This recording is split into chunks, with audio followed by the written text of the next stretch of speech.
He almost beat the Noles. This guy is a competitive football player, to say the least. Yeah, he never lets up, and his players really seem to respect him. Well, Coach, the story here in Raleigh isn't so much that the Wolfpack are 3-0.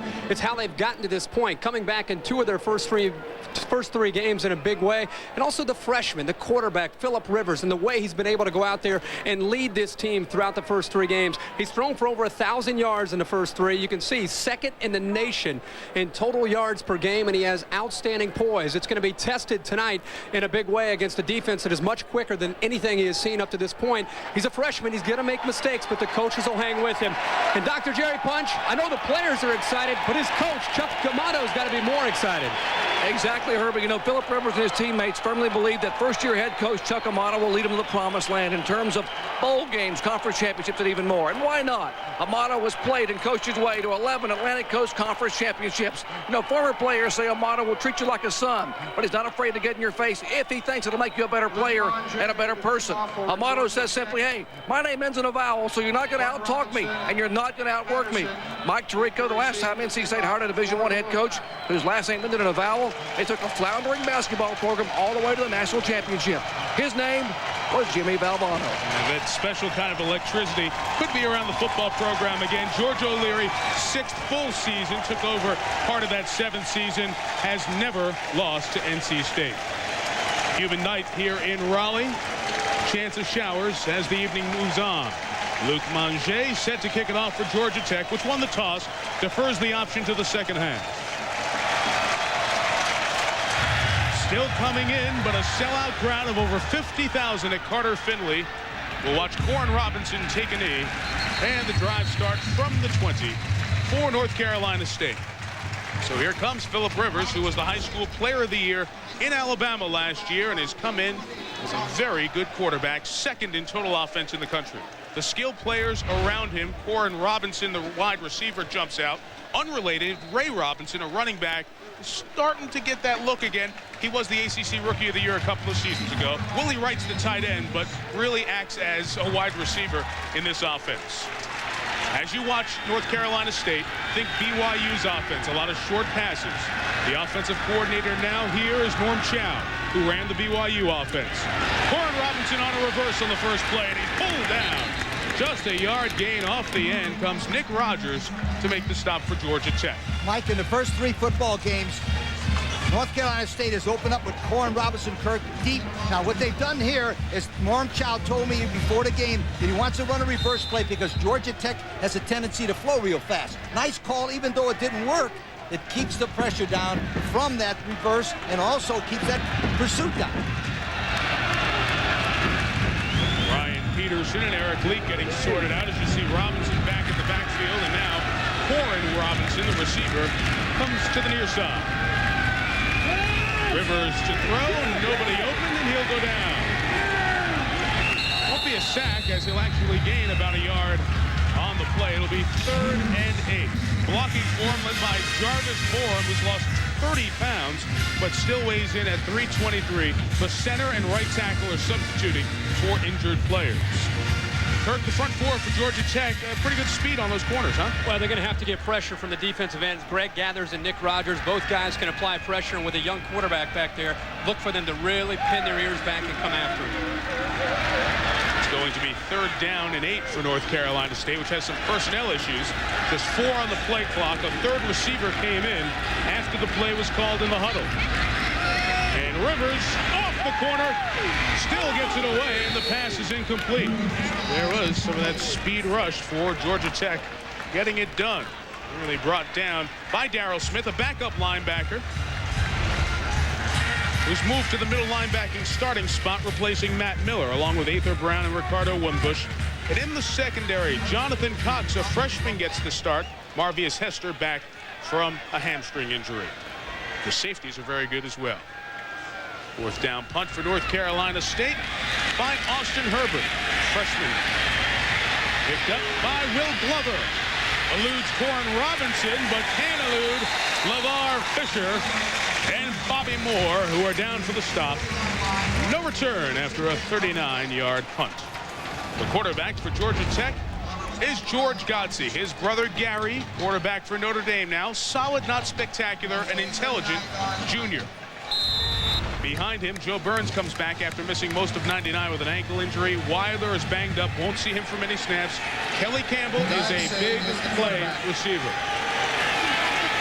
Georgia Tech moves on virtually every play before the snap. Play action pass.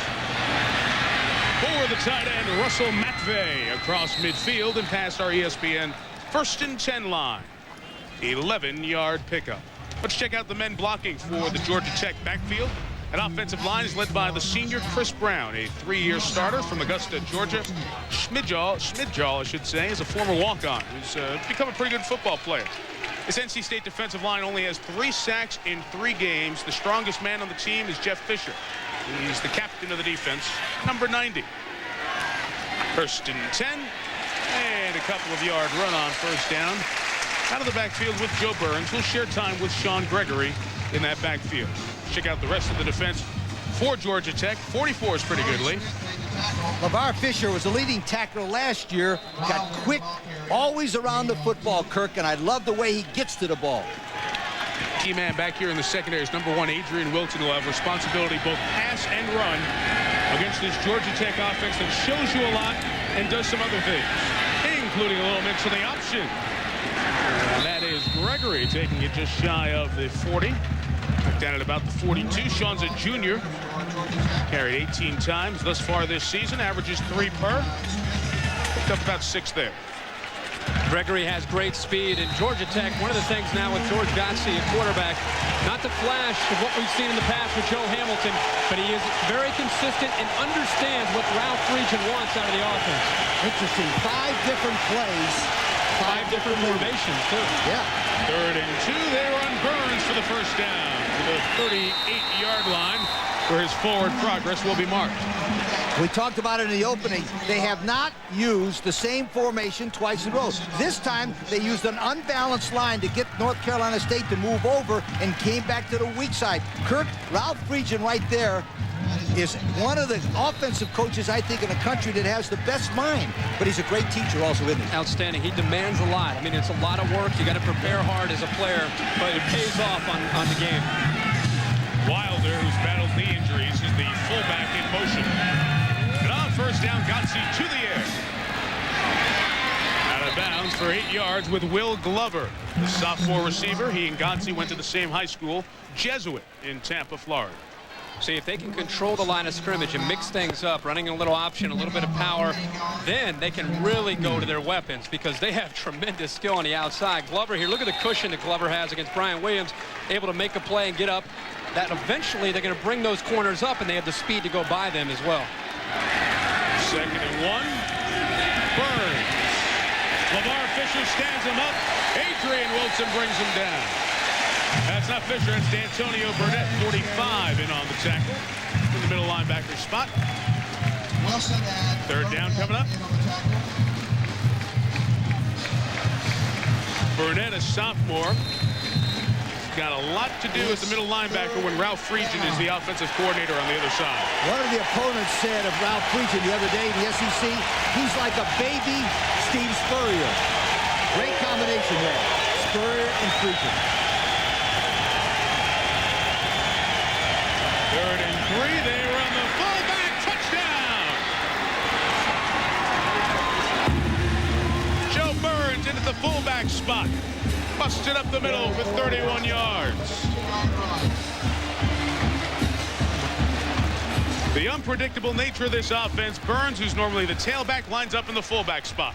Watch the blocking up front. Look at a good cutback there by Burns. And once he gets through there, you can see that the guard and the center were pushing everybody over to the left, and Burns did a good job, good vision there to cut that back as it was designed to cut back for the touchdown. Well, let me tell you, my friends, Ralph Friedgen makes $200,000 a year. He's the highest paid assistant in college football. And that drive showed you why he was worth every penny and maybe more.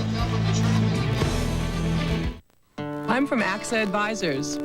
C, AXA Advisors. I work with you. One-on-one. But I'm not alone. Thousands of talented people. Billions in assets. Back me up. If I don't know an answer About estate planning.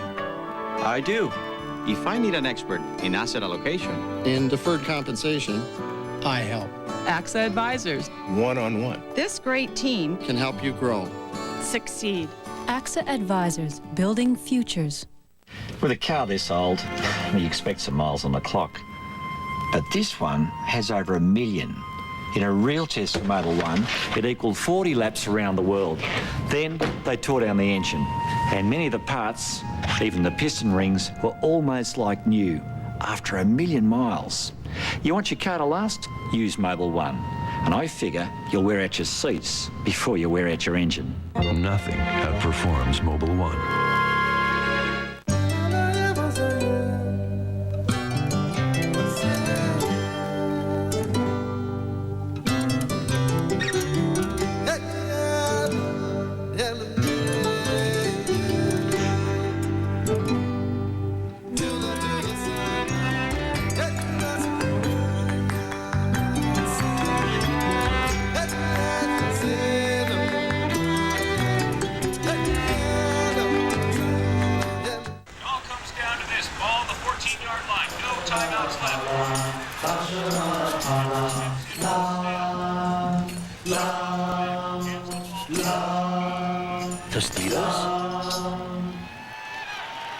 The exhilarating taste of new spicy quesadilla Tostitos chips.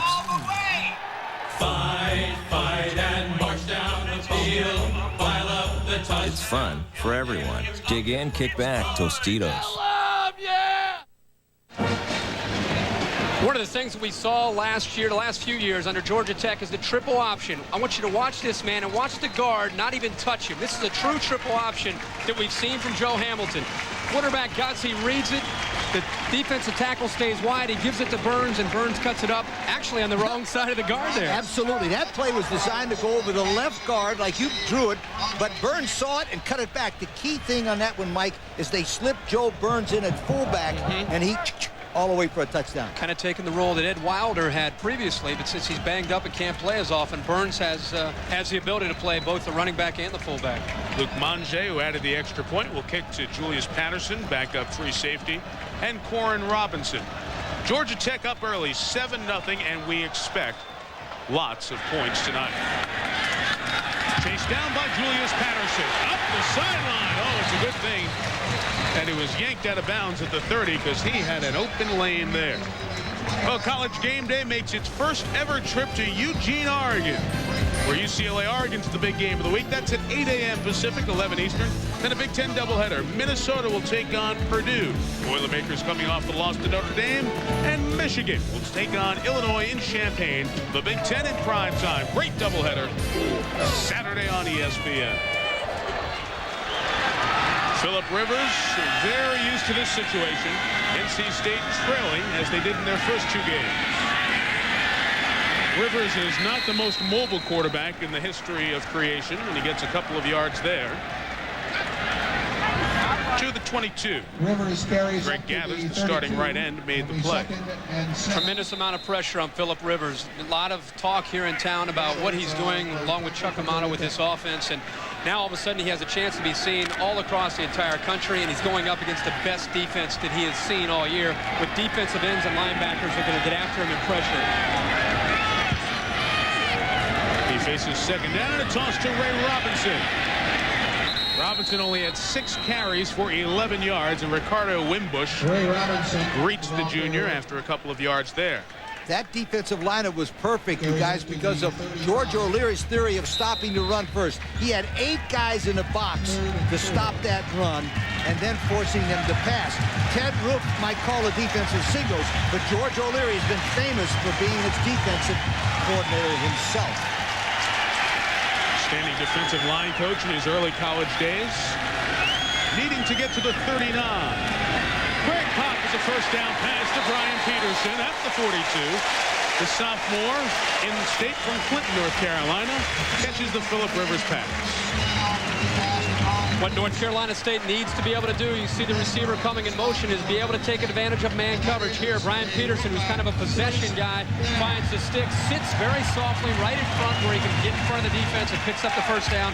And a nice job there by the quarterback, is sitting back with the pressure, getting right on it. That's also BYU's favorite play. Yep. And Norm Chow was at BYU for over 20 years calling the plays. Robinson left, got a block from Corin Robinson, and gets to the 49-yard line. 5 extra yards there because of the block thrown by the sophomore wide receiver, Corin Robinson, who lined up to the left. Ray Robinson has 210 yards rushing this year, and they told me at North Carolina State that he has 105 of those, or 50%, after somebody touches him. And here's a perfect example right there. The guy gets a hold of him, he still makes 4 yards more. Great runner, big-time player, Ray Robinson. 5'10", just under 200 pounds, and in motion. Empty backfield, and it is Ray Robinson. Stopped right at the ESPN 1st and 10 line. Aether Brown, the redshirt freshman and linebacker out of Macon, Georgia, made the play. We're going to have a measurement here. Shocking that we have not heard from the officials yet. These are 2 heavily penalized teams. Georgia Tech, 11 flags per game. North Carolina State, 10. We haven't had a penalty in the first half of the first quarter. I think it's amazing just to watch the body language of number 17, Philip Rivers, and continue to remember that he was in high school last December. He graduated early and decided to come to North Carolina State. He enrolled in January, but just to watch him throughout this game, how poised he is. Who knows if he's going to win or lose the game, but for a young 18-year-old, he has tremendous presence about him in the huddle. He was going to come here when Mike O'Kane was the head coach. O'Kane let go, Chuck Amato hired. Amato's first move after being named the head coach was to go to Alabama and sit with Philip Rivers in his home, and was able to convince him to still come to State and be their quarterback. You got to give assistant coach Joe Pate a lot of credit. He's the guy that recruited Philip Rivers. Pate, the only holdover from the last snap. Rivers keeping on third and a couple of chain links, and where the forward progress is marked, it's going to be a first down. One of the reasons that people here in Raleigh are getting excited is because of the way, we've talked about it earlier in the show already, the way he's been able to bring his team back in victories here in the second game of the year. Once again, bringing his team back against Indiana in a game that looked like it was going to be over. And they kept fighting and kept battling, and you can see he has a little kind of an awkward delivery there. It's like a javelin push throw, but he finds the receivers downfield, and he's very accurate. And there he finds Corin Robinson late in that game. That was a 41-38 win in Bloomington, where he tied the school record with 5 touchdown passes. State has scored 120 points in its first 3 games. Rivers eludes the rush, unloads for Eric Leak, who can't adjust to the ball. Ball wasn't thrown to the proper side because of the heat on the quarterback, but Leak did break free. That was one of the first times that Norm Chow, the offensive coordinator, called a bootleg. Kirk, let's show it what it looks like. He gets to the outside here off of the fake. Now, you can see that he's going to get pressure. Watch him recognize he's able to avoid the pressure there and gets rid of the football. Here he just throws it a little bit behind Leak, but I think the fact that he was able to feel the pressure and avoid it, he's got just enough quickness to get away from it. They had 12 in the huddle. You saw a player running off, and that's an immediate flag for illegal substitution. Personnel problems are going to cost the Pack 5 yards. Substitution infraction, breaking the huddle with 12 people, 5 yards. Andy Vanderveer, one of the tight ends, was in there. The reason, they had a dozen. Excuse me, Mike. The reason that rule is in is because teams used to put 12, 13, 14 guys in the huddle, then break the huddle, and half of them would stop, the other ones go on the field, and it really does. It's a sportsmanship thing. Disadvantage, unethical, disadvantage to the defense. No malintent there, just a boo-boo. Yeah. 2nd and 15. They rush 4 off the hands of Ray Robinson, and almost intercepted. It falls incomplete. That is the correct call. Darryl Smith, the freshman, almost had it. This is one of the best football plays in all of pro football. They love it when they bring the deep offensive back like Ray Robinson sneaking underneath the coverage right there. You see him? Little high route. Yeah, right? Exactly. What happened at that time, Philip threw that one just a little bit too hard. You got to lay that thing in there, let him catch it, and then run with it. That's the inexperience he has of throwing different kinds of passes. You can't fault 43 Aether Brown, but he got in the way of Darryl Smith, 51, who had that pick in his hands. 3rd and 15. They need to get to the Georgia Tech 38 to keep the drive alive. And Rivers doesn't like what he sees and takes time out. Georgia Tech scored on its first drive. This is NC State's 2nd It faces 3rd and 15 when we come back on Thursday Night Football.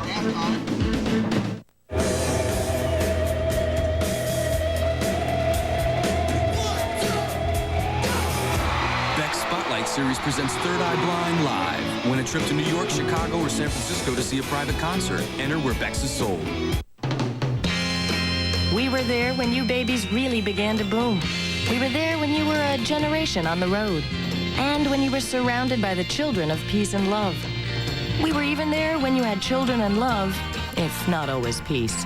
And now that you're on the other side of the generation gap, there's no one better to talk to about your changing life insurance needs than the State Farm agent you've always trusted to care for your car, your home, and you. State Farm is there for you because State Farm is there for life. Our flight's delayed. Oh, come on. Collect. Hey, kids, dial 1-800-COLLECT and you'll save Mom at least $1 or $2. $1 or $2? She'll love that. You're cute. You're coming with us. 1-800-COLLECT. Save $1 or $2. You think football is fun?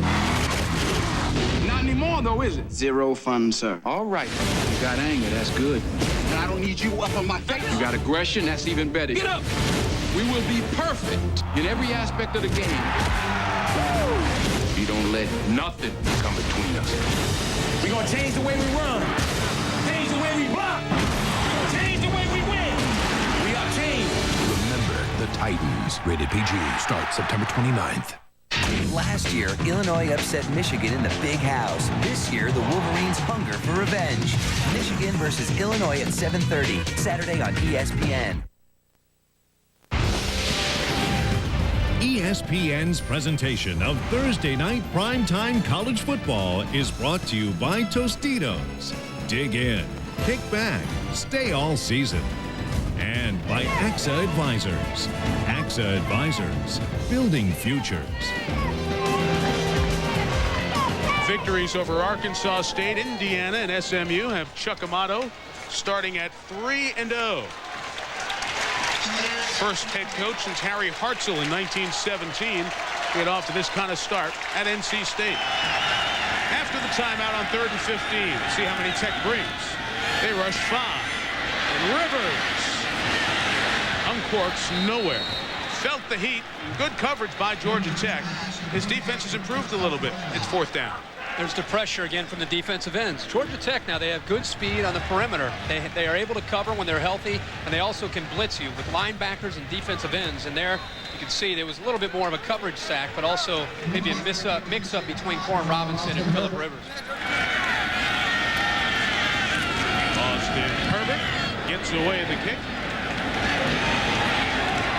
35-yarder, fair caught by Will Glover. Georgia Tech will start from inside its own 20. Great weekend on ESPN Classic. It's a classic New York weekend. Saturday at 11 a.m., Sunday at 9 a.m. Mets, Jets, Giants, Rangers, Islanders, Yankees. Great games, the great players like Ruth, Joe D, Broadway Joe, Messier, and Mr. October. For more, 1-800-CLASSIC. It's an ESPN Classic. Classic New York weekend.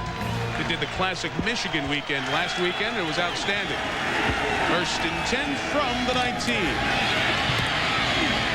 And a run with the man who caught the touchdown, ran for the touchdown on the last drive, Joe Burns. He gets 3 to the 22. By the way, Mr. Herbstreit, yes, just to update from our conversation about the college football games on ESPN Classic every Wednesday night, 9 to 11. The highlight of my week, yes. New change. The new and improved ESPN Classic. No game gets repeated within a 6-month span. Beautiful. So we have full viewing every Wednesday, 9 to 11. A brand new game. Absolutely. Oh, that's great news. Pass it along for all the football fans. 2nd down run to the 27 for Sean Gregory. Like the way they use the 2 backs in Burns and Gregory. Now, Gregory had 150 yards against the University of Central Florida a couple of years ago. The thing I like about him the most, he's nice and he's compact. 6 foot, 211. Nice play selection there by Ralph Friedgen. He keeps them off balance. Different formations, different guys running the football.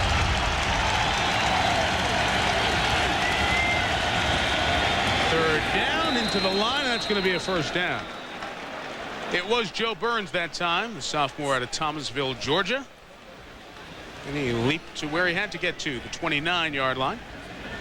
Thing that makes Georgia Tech's offense dangerous is that Ralph Regent's been here for a few years, and now a lot of his players, they're very familiar with the scheme. You lose Joe Hamilton, yet you bring back wide receivers that know what he wants. You bring back running backs that know what he wants. Because of this offense is so complex, it helps to have players that are experienced with understanding the schemes and how to attack defenses. George O'Leary, the head coach, kind of lets Ralph go on the offense. And why not? With the numbers he put up, school record numbers, having Joe Hamilton at the helm last year. GODSEY play action. Looking long. Downfield. Incomplete. Good coverage by J.J. Washington, the redshirt freshman. He had Kelly Campbell step for step. You notice how Ralph Regent can kind of lull him to sleep, and all of a sudden he goes up top. But the thing I like the most about J.J. Washington, watch him close right now. They call it closing speed, right, Kurt? The ability to get there real quick and make a nice play on it. I like that ability about him. The guy's only 5'7", but he plays much taller. He got up there and right at the last second, slipped that right hand in there. Nice deflection. 2nd and 10. With the fullback. Not much. Wilder in for the carry, and Brian Jameson, the junior reserve defensive end, made the tackle. It's going to be interesting here. It's the first time Georgia Tech's been in 3rd and long, and this is what they did such a good job of when they faced Georgia Tech in the 4th quarter. The pressure and dealing with the Florida State defense, and GODSEY got time to throw, and he picked apart the Knoll defense. To get to the 39. Time for GODSEY. Incomplete. Terrence Holt came over from his safety spot to knock it away. He's looking for Kerry Watkins. 4th down.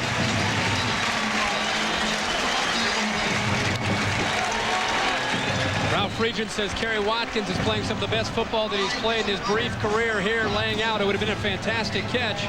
And a good read there by GODSEY going over the top of Washington. That was the read. The accurate throw would have had it. A note here, North Carolina State has blocked 4 kicks in the last 2 games. That's the Florida State mentality Chuck Amato's brought here. 8 coming after Dan Dyke's kick here. Good kick. Got 50 yards worth of kick. Warren Robinson eludes 1 man.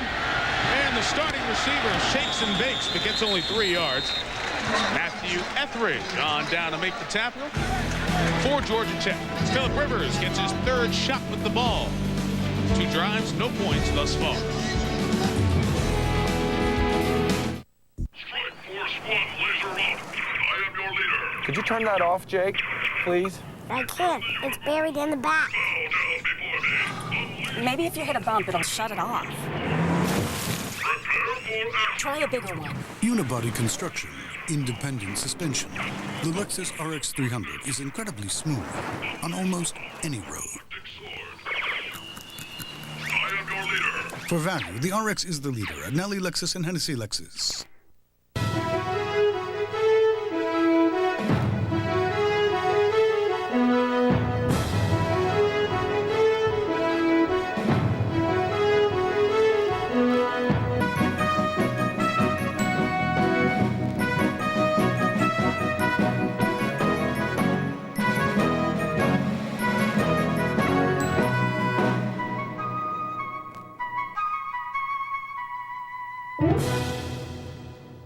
Contestants, 4 panelists, Sit down, young man. an eminent host. Your 2-minute drill begins now.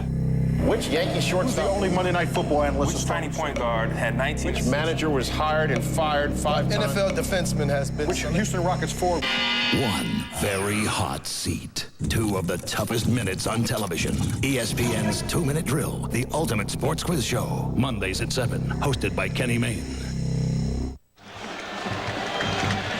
Over 50,000, Carter-Finley Stadium, Raleigh, North Carolina. Georgia Tech 7, NC State nothing. Latter stages, 1st quarter on Thursday Night Football. Rivers to the end, trouble, and brought down again. That's linebacker pressure from Ricardo Wimbush. Boy, they're getting some heat on the quarterback here. It's the whole goal. After hearing so much about a true freshman quarterback, that's almost like just pointing the finger in the face of a defense, challenging them. And you don't think they're excited to have an opportunity tonight to go up against Phillip Rivers, and they're going to attack him. They're going to blitz the linebackers and try to disrupt his timing, and they've been pretty successful so far. Spread them out now with 5 receivers and no backs. Quick hitter to Corin Robinson. To the 25. Runs back towards the middle where all the congestion was. Felipe Claybrooks made the tackle. Well, Phillip Rivers, the freshman from Alabama, that's his mom, Joan. And the little guys in the family, Stephen and Anna. Stephen in the little ball cap, and Anna, brother and sister, sitting there. Anna on mom's lap. Dad, who is a coach, Steve Rivers, is coaching the JV for the high school where he coaches at. Now here in the Raleigh area. He will be here later tonight. 3rd and 9. Rivers, the dump as a flag is down. The fullback, Derek Roberts, has first down yardage, but a flag down at the line of scrimmage. It's a dozen yards if it stands. Georgia Tech player also shaken up on the play. And it's their safety, Jeremy Myers. On the defense. Finley is the time. First down.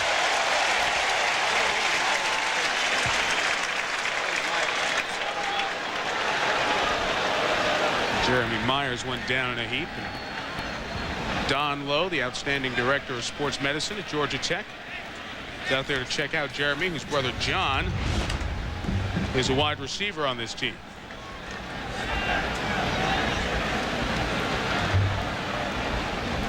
And they're looking at Jeremy's left leg.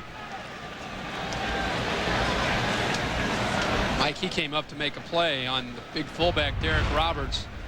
Roberts lowered the shoulder, and you know, Jeremy Myers will not back down from anybody. He came right in there to make the hit. Looks like he bent over backwards and may have twisted his knee. You can see when he comes up here to make the play, the left leg kind of gets stuck. Watch Roberts, how big hit there, and watch number 27. He'll come here right in the middle of your screen, bend backwards. Oh, yeah.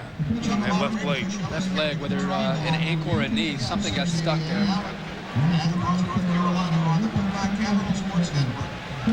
Fortunately, he's flexible and was down low and was able to bend back. We saw a shot of his brother John, who's watching on the sidelines. A very close brother combination. The only reason Jeremy came to Georgia Tech was because his brother John was already here, and with no weight being applied, he watches his brother, the sophomore, be helped off the field.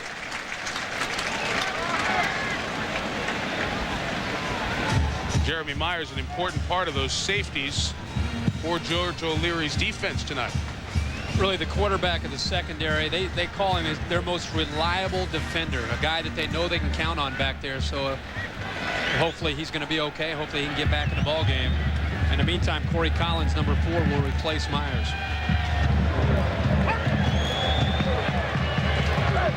Check him out. One sophomore with a lot of experience is replaced by a relatively inexperienced sophomore in Corey Collins, who started a game last year and had to step in against Clemson's pass-happy offense and played 80 snaps in that game. Sure, he'll be tested before the night's over. Rivers throws to Corin Robinson. That is ruled a catch. About 5 yards. Now you can see that Norm Chow says, look, my offensive line cannot stop those great Georgia Tech ends, so I'm going to take my quarterback and move him away from that pressure and throw it on a run. Very, very fine call from Norm Chow to move his quarterback. You know what hurts this offense, and Norm mentioned this in our meeting, the inability to run the football because of the inexperience in the offensive line. Not a whole lot of balance at this point because they rely so much on throwing the football. The tight end right, the man in motion. Rivers looking for right, incomplete. You see a lot of passes thrown to the junior Willie Wright. Nick Rogers had dropped back off the defensive end for coverage. You go back to BYU and Norm Chow, you think about some of their most prolific offenses. It wasn't just the ability to throw. They would also have the balance. Same with Steve Spurrier. You talk about Florida, the offense, how wide open they are. They're also most effective when they're able to run the ball. And here eventually at North Carolina State, they're going to have to be able to run the football more effectively. And people always say it's the running backs. No, you run with the offensive line. On 3rd and 6, a lot of Yellow Jackets coming, and Rivers had Roberts slipping out of the backfield. He couldn't hang on. That's the third time tonight. A back has slipped out. There's been a hot one coming at him, and they couldn't hold on to it. Surprised Roberts dropped that ball. He has 11 catches now on the year, and seems very comfortable for a man that's 240 pounds. Seems very comfortable. It's very soft hands. He would have easily had the first down there if he's able to hold on to it. 9 come after Austin Herbert, who gets the kick away.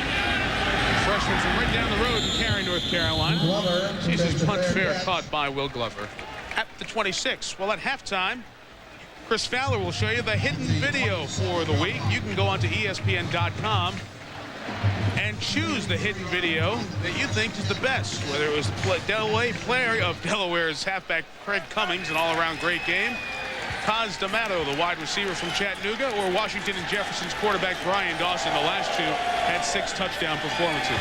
Chris will show it to you at halftime, or if you log on, if you have a T1 line, download the video and watch it for yourself. First down run with Gregory and Sean, the junior for Illinois. It's it out to about the 35. We talked in the first 2 or 3 series of Georgia Tech, Ralph Friedgen, a lot of window dressing, a lot of formations, a lot of shifts, a lot of motion. This is typically right towards the end of the first quarter, into the second quarter, where they begin to be able to develop a better offensive game plan, because now they know what you're going to do when they show you those things, and now he has a better handle on what defense you have planned. Flag is on Georgia Tech. So the Jackets and Friedgen will be moving back. This is Ralph's second stint running the Georgia Tech offense as the coordinator. 9 years in total. Here for 5, then gone, and back now for his 4th year in this stop. He spreads him out with 4 receivers. Play action with Gregory. And the pass to the back out of the backfield. Stopped at the 36. It's LeVar Fisher, the weak side linebacker.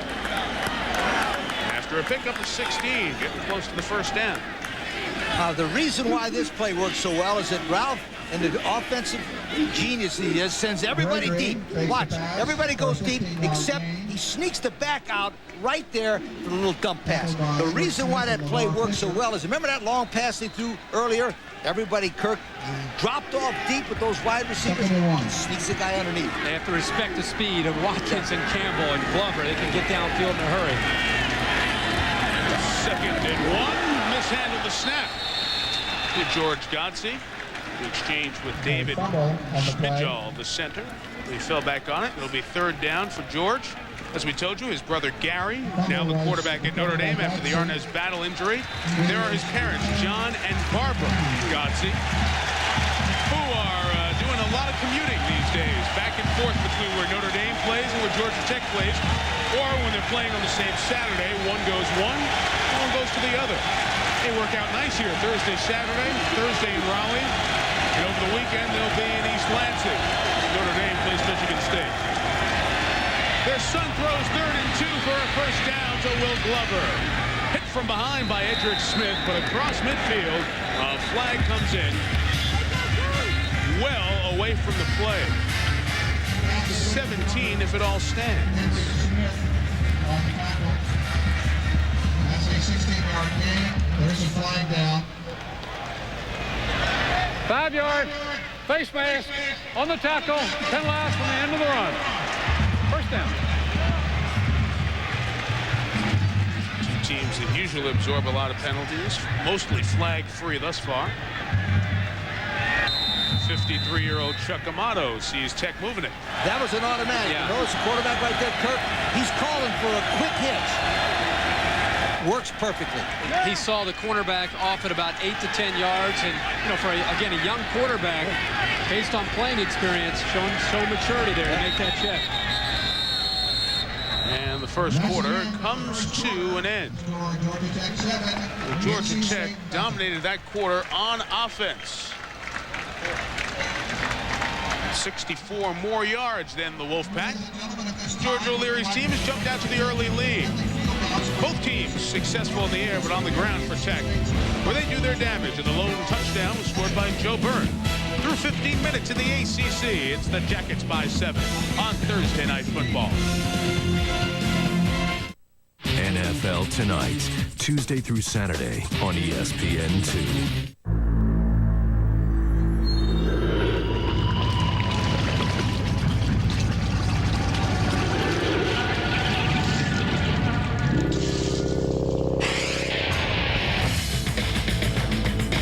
Someday, at a job interview, they'll ask, do you work well under pressure? Try not to laugh. How to speak Australian.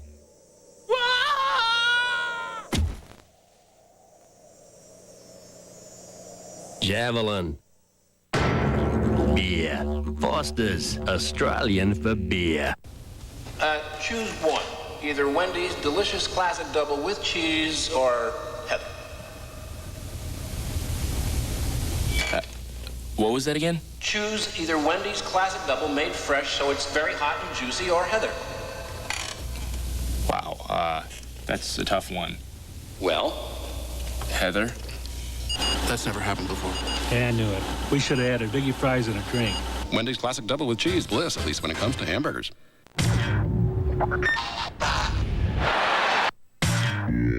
Human being.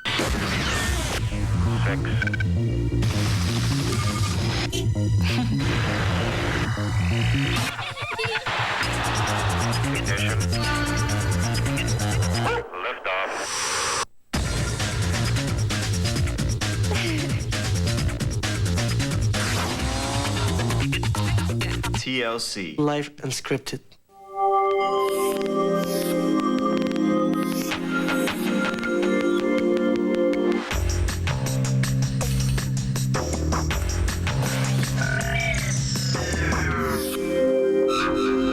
There's always a combination of taking a knowledge and applying it. For example, I know who the shooter is. I know what he does, what he thinks, under stress, how he'll act, what's his favorite thing to do, what's his least favorite thing to do.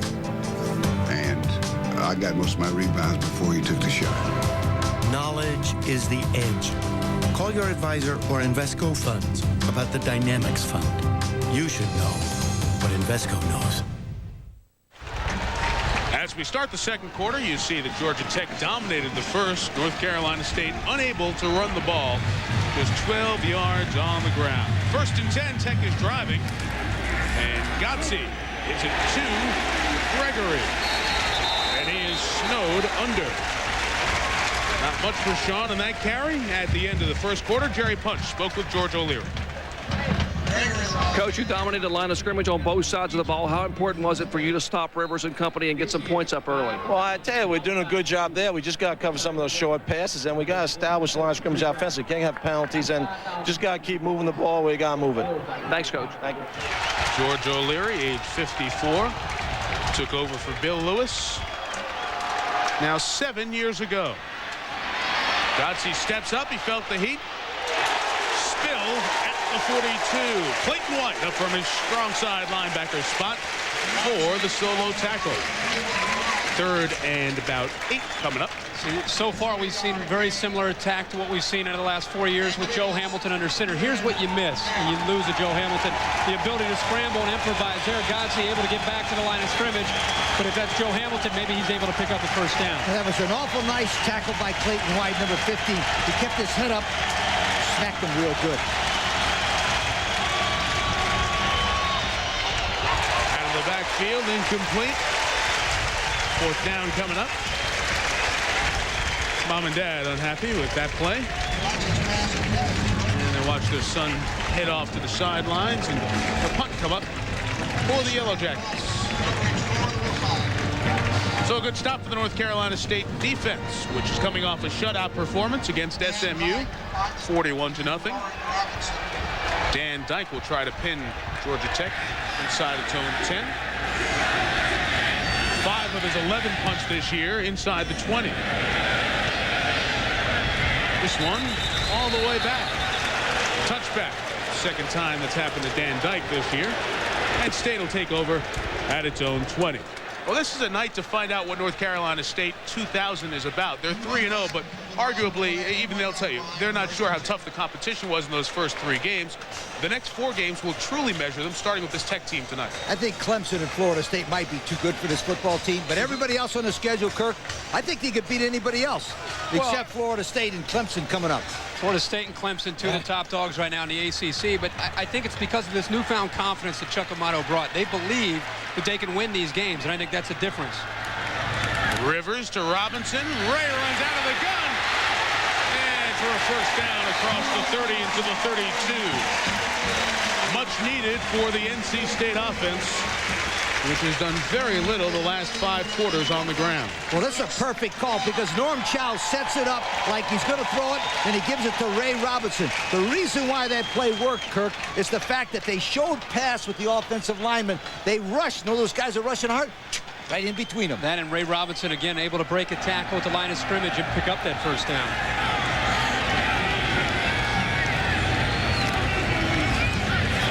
Eric Bleak, the senior receiver, to the 39. Picked up about 6, and here's Jerry Punch.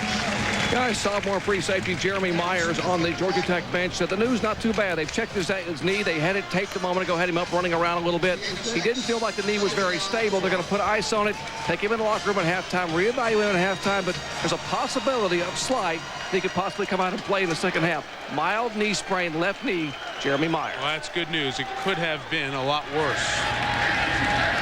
NC State a little pep in their step offensively.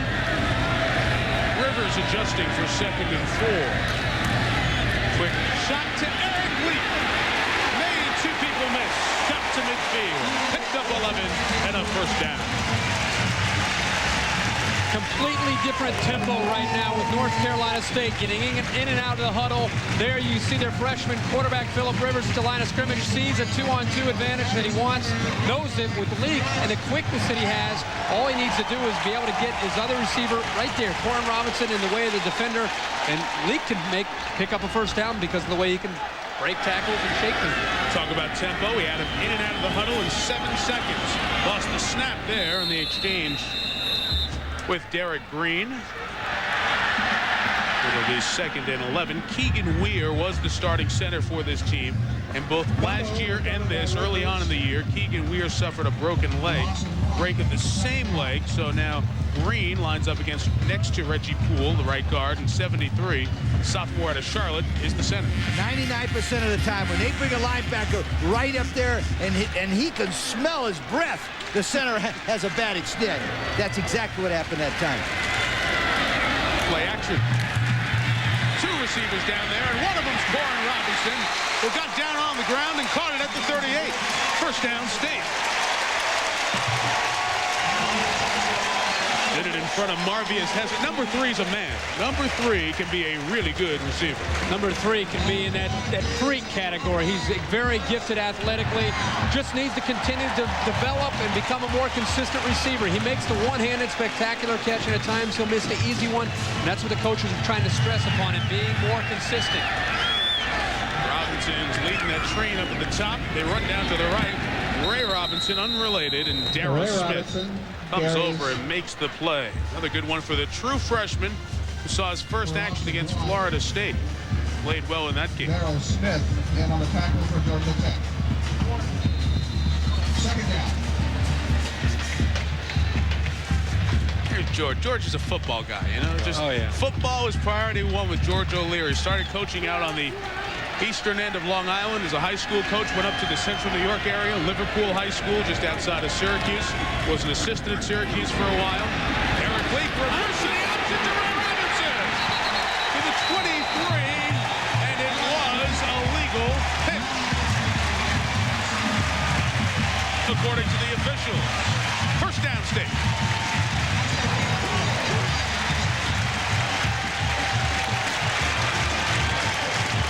Leak was a high school quarterback who ran some options. You can see that he looked very comfortable coming around the end. And watch him take the handoff, and at this point, you can tell he's up to something. Look at that quick fake pitch, cuts underneath the defender with Claybrooks, and then dishes it outside to Robinson. Beautiful play. That was the old Steve Spurrier ball play.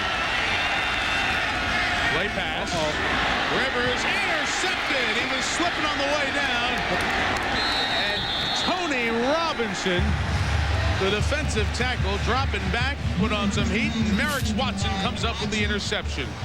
And Mom says, "Oh, son." Tackle was made by William Brown. And he knows it too. Sometimes when the heat's coming, you're trying to make a big play, you got to hold on. He's made very few mistakes, just 2 interceptions for all those pass attempts. On the way down with the heat from Ether Brown, he put it up in the air. Watson the interception. Tech takes over. Oh yes, a brilliant move. Galway scampering across the goal to stop it. They just couldn't seem to get enough players forward before. He's showing good fluid movement. To the right, left. This is another aggressive charge down the flank. He's timed his run to absolute perfection. 2 defenders to beat. He's passed one. This is looking like a chance as he takes the shot in. 3, 4, 5, 6, 7, and 8. Man, I'm hungry. What, a buck for a sliver of raw fish? It's sushi. Sushi? Where I'm from, we call that stuff bait. What else can you get for just $1? Well, I can get a 20-minute phone call for only 99 cents. Quit kidding around. No, it's true. Dial 10-10-220. It's just 99 cents for all calls up to 20 minutes. And just 7 cents a minute after that. And get this, there's no monthly fee. 10-10-220 really is a great deal. We know. Hey, you forgot to cook this. Dial 10-10-220. Hey, best man, time for your speech. I remember Ted's first wedding. He knew his way around. What was the lady's name? Kathy. I feel like I know almost better than Ted.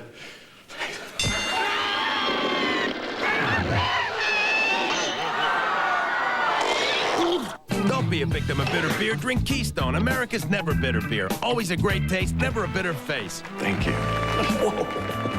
And thank you. Keystone, always smooth, never bitter. Yes! There we go. You're mine. Yeah, you.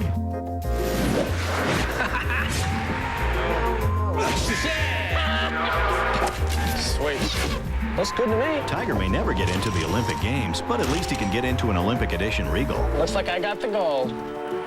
Check out the Olympic Edition Regal or get $2,000 closeout cash on all remaining new 2000 Regals. See your Buick dealer today. All right, keep your eye on number 80, Willie, right there. They're going to fake the ball to the inside. The quarterback's going to go by. And my friend, Kirk Herbstreit, look at him. If he was able to stay on his feet, he could have hook-shotted that baby in there for a touchdown. Pressure, the interception. Tech takes it over. GODSEY gives to Joe Burns. He gets across the 25. Quarterback has it back in his hands, and here's Jerry Punch. Guys, I'm with John and Barbara GODSEY, who are the parents of 2 Division I starting quarterbacks. Of course, George here at Georgia Tech and Gary up at Notre Dame. And I got to ask you, Barbara, how do you play it? You got two sons starting quarterbacks in Division I. How do you guys split it up?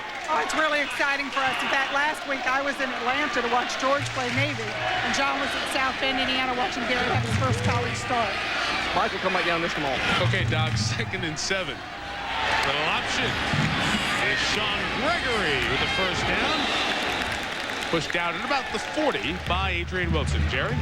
John, how special was it for you to see your son, Gary, your youngest son, start for the first time at Notre Dame and upset Purdue up in South Bend last week? Guys, unbelievable. The whole weekend, the pep rally and the whole work. You saw a dream come true, and then to win the game like he did is just fantastic.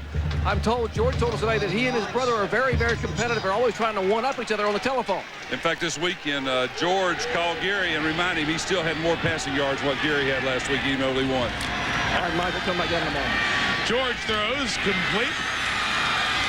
And it is Kelly Campbell with the catch. Doc? I got to ask you two now, what happens if Georgia Tech and Notre Dame play in a bowl game? How do you do it? How do you split it up? Well, I don't know what we're going to do. We're going to go yell for the offense and hope that they all have a really high-scoring game. I don't know where we'll go or what we'll do. We may just stay home and watch the game from home. I'm going to stay at home and just watch the offense. That's because Florida's a community property state, guys. They got to stay home. They just couldn't tolerate being at the stadium together. GODSEY on the option, a little miscommunication, and LeVar Fisher brought him down, the junior weak side linebacker.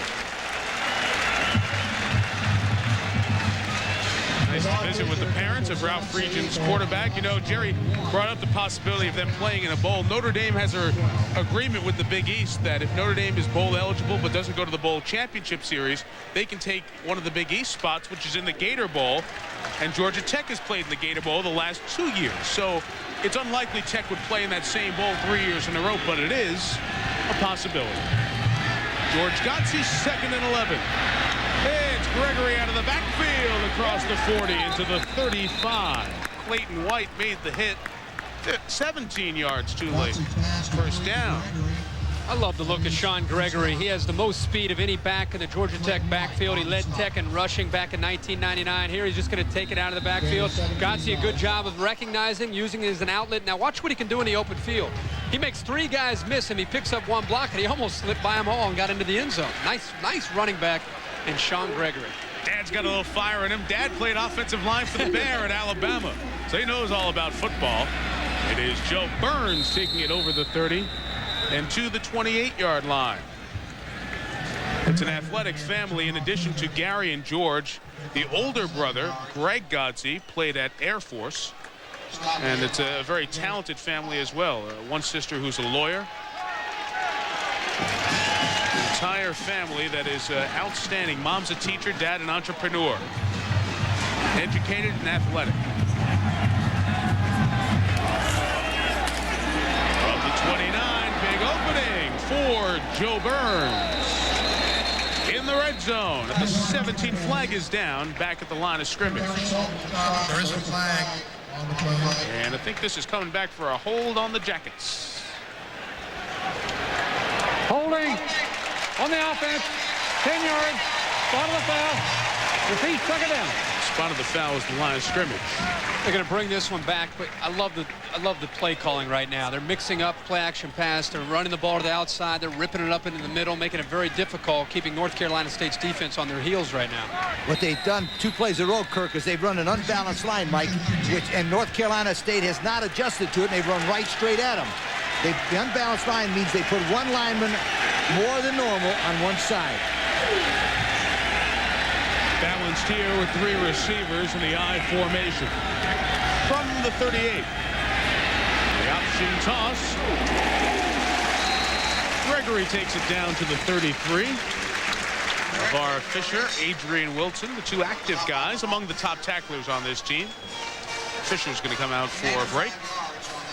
Chuck Amato's defensive unit.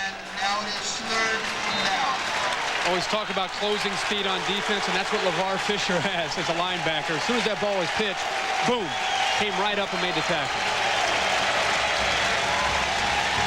3rd and 8 coming. Half a dozen DBs in the game for State.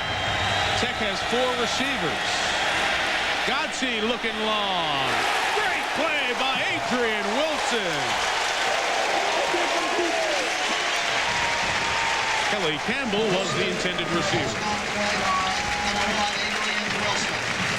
GODSEY threw an absolute perfect pass. If you watch Wilson, number 1, he's playing zone. There's a little crease right there, Kirk, and explosion to the ball makes a great play. That was a wide open play because you had a man short and a man long, and GODSEY blew the right spot. Luke Mange attempting a 50-yard field goal, his career long, 49 against the Wolfpack. Make that 50 against the Wolfpack this year. Luke Mange, the sophomore from Conyers, Georgia, hit a 49-yarder for George O'Leary last year at Bobby Dodd Stadium in Atlanta. This year, he's good on a career-long 50-yarder.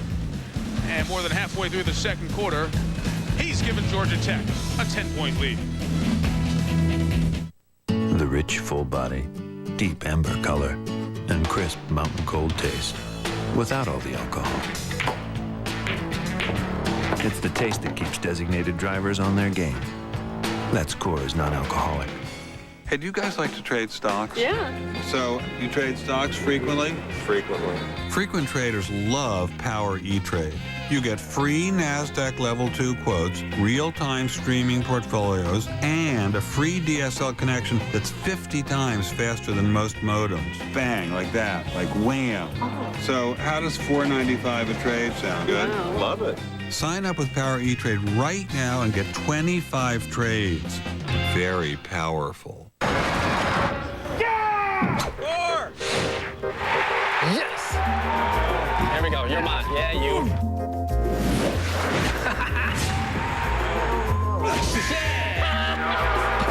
Sweet. Looks good to me. Tiger may never get into the Olympic Games, but at least he can get into an Olympic Edition Regal. Looks like I got the gold.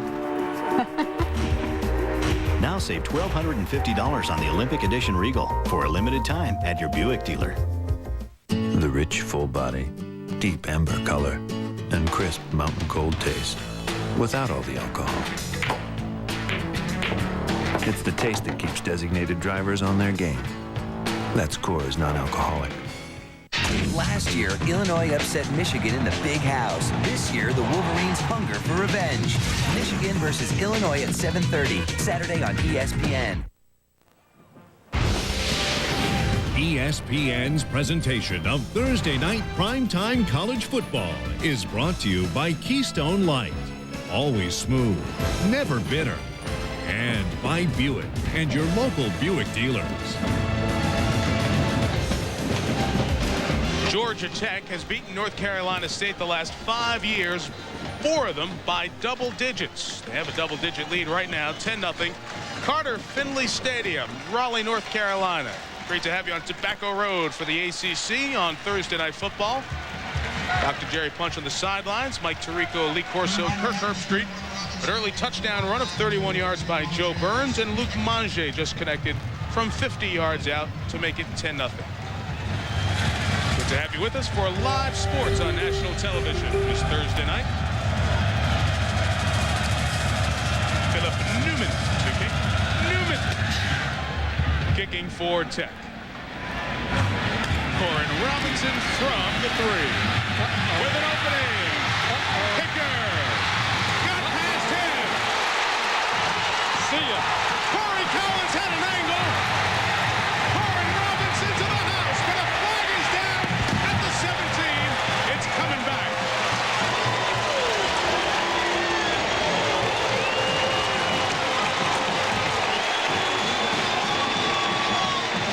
It was the last block, and I think Corin Robinson didn't need that block. Mike, you're absolutely right. When we see this one again, unbelievable. Right there. You won't believe it when you see it. They have a block in the back. On the return. 10 yards. Bottom of the foul. First down. It was Mark Pelshak, the outside linebacker. Chuck Amato's talking to him. Pelshak was hustling down the field, just trying to give the last one for Robinson. Well, you're going to get a very good look right here. Keep an eye on this and notice that nobody, there it is, a little bit of a chip right in the back. Nobody's going to catch Corin Robinson. Pelshak would love to have that back. Robinson knew it right away, too. Look at him. You're killing me. Corin Robinson is one of the better athletes to play wide receiver in all of college football. He just needs to become more consistent, and he will be a special player. Oh, fake play. It's in the hands of Ray Robinson. To the 12-yard line. It's Thursday night. Bring out everything you got, because everybody's watching. Mike and Kirk, this is famous for old Bobby Bowden. Going back to your school here. This is old school. This is the old punt brewski that Chuck Amato got from Bobby Bowden. What he does is there's a direct snap to the quarterback. He'll snap, sneak it under the guy's hand, and the guy goes around the end. Unbelievable play. It was the old punt brewski. That was Clemson. That's right, against Clemson. In the punt. Bobby brought it. Amato got it from Bobby Bowden. Rivers needs to capitalize here. It's knocked down. Incomplete. Let me show you what this play is like. What happens is the quarterback's sneaking under there, right? And watch this guy right there. He's going to sneak it and slip it under him. Watch. This is like a play we used to use at the ATO house when we had a sorority and fraternity game. Now, number 5, Robinson's going to go around the end. Right here. Right there. This is old neighborhood ball right there. That play he got from Bobby Bowden. Brought it from Florida State. Great play. Philip Rivers' dad has showed up. 2nd and 10, Ray Robinson. To the 8-yard line. 3rd and 6 coming up.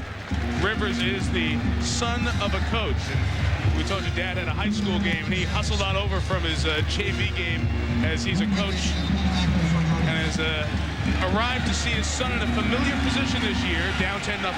Remember, North Carolina State can get to the 1-yard line here and get a first down. They do not have to score. Pressure, and Rivers goes down. Story of the night thus far, Greg Gathers, Nick Rogers, and the pressure up front from NC State, giving Rivers no time, and it's a field goal opportunity now. This pressure from the outside, we've seen it all evening. The defensive ends of Georgia Tech and the inside linebackers are very quick, and they've planned to pressure Phillip Rivers all night. And so far, first half, they've been really getting in the backfield and disrupting the timing of this offense. Ken Passingham has made 5 of 7 field goals this year, 14 of 21 career. It's a 34-yard attempt. Hang on, he missed it. Missed it. They ran a kick into the end zone for a touchdown. It was called back for an unnecessary push in the back. They had a fake play that they almost scored a touchdown. They come up with nothing. Down 10.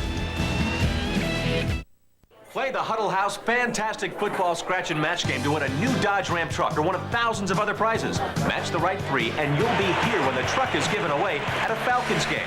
Play the Fantastic Football Scratch and Match game from Huddle House. The Big House breakfast platter at Huddle House starts any day off right. 3 farm fresh eggs with toast, crisp bacon, grits, and hash browns. The Big House breakfast platter is a big meal for big appetites for only $4.99 at Huddle House. 2 very different places share one very common name, Napa. For top quality parts and accessories, visit your local Napa Auto Parts store. But for service and repair, bring your car to the ASE certified technicians at your independent Atlanta area Napa Auto Care Center.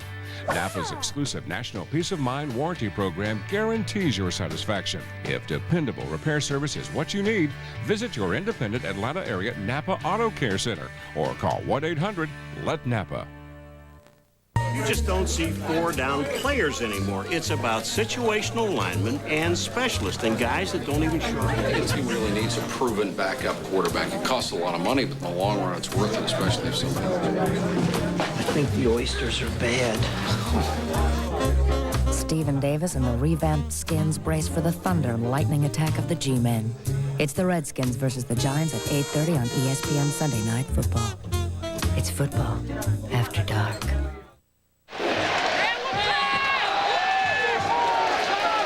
North Carolina State looked like it had a couple of opportunities to score in the last few minutes. Instead, the missed field goal by Passingham, who's been an inconsistent kicker his couple of years here. Tech has the ball in a 10-point lead. And GODSEY has 4 receivers out there. This is caught for a first down at 32. Catch made by Kelly Campbell, and here's Jerry. Guys, NC State head coach Chuck Amato's had a motto to begin the year. He said, our motto is going to be to finish. And they had these shirts made, which guys wear underneath their shoulder pads, indicating to remember to finish. And they've certainly done that the first 2 games of the year. They've come from behind and finished strong in the 4th quarter. But this week, Coach Amato said, hey, guys, we got the finishing part down. We need to start. We're not starting very well. We don't have very many points at the beginning of the game. And tonight is another such example. Right? Same story, Jerry. They were down 17-7 in the opener to Arkansas State, 21-3 to Indiana. GODSEY up top. Intended for John Myers, and it goes incomplete. John is the older brother of Jeremy, the safety, who was hurt, injured a knee in the first quarter. It's interesting that Ralph Regent has noticed they've got a redshirt freshman, 5'7", Washington, out there. They're trying to attack him deep, Kirk. I like the way that Regent uses his people, moves them around, and finds the weak points, don't you? He does a good job of that, but I'll tell you, J.J. Washington to this point has been holding his own, playing pretty well. 2nd and 10, 3rd consecutive pass. Attempt. Nearly intercepted. It falls incomplete. It was Brian Williams, a playmaking junior corner, who was diving at the pass as GODSEY felt the heat for the first time tonight. You know, we sat down with the players yesterday. I was really impressed talking to them, and they really believe in the whole finish theory. They are very confident, and because of these first few games where they've been tested, I think initially they didn't necessarily buy into Chuck Amato and all the discipline, but I think because they've seen some of the results, now I think they're starting to say, you know what, we got to listen to what he's saying. He knows what he's talking about. Because he's been there. That's right. He's won.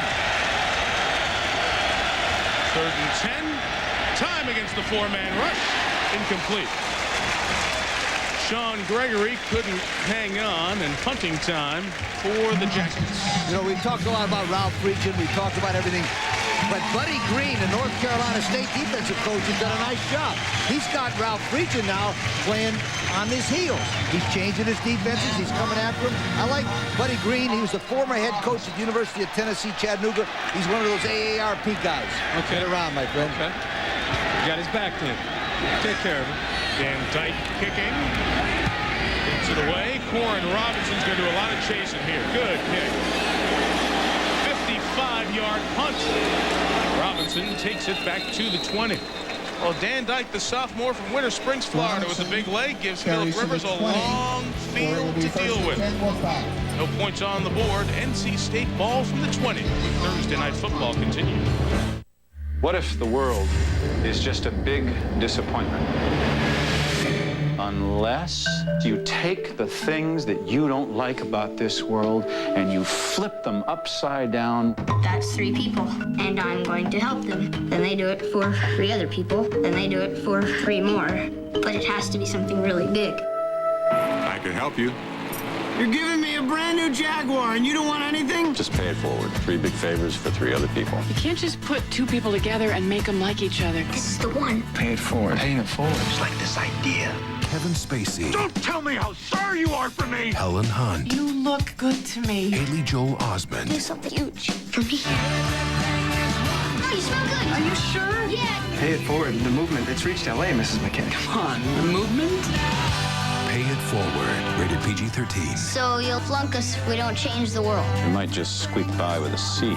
Starts Friday, October 20th. She stopped breathing. I think we are losing her. Is there nothing we can do? I'm a human cannonball, not a doctor.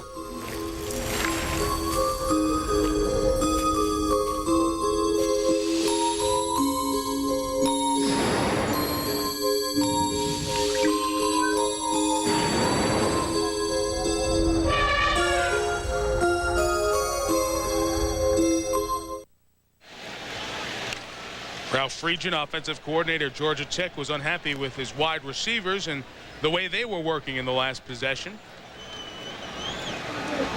Words for Kelly Campbell and Will Glover as George Godsey's team comes back to the sideline. They put up 10 points thus far tonight, leading 10-0. Both teams are playing off the short week. They outmatched their competition. Georgia Tech beat Navy 40-13. NC State beat SMU 41-0. Will Wright, the tight end, first down across the 35 into the 37. But we'd see more of that. We still might as the night goes on. Willie Wright is really a wide receiver, 6'4", 213, disguised.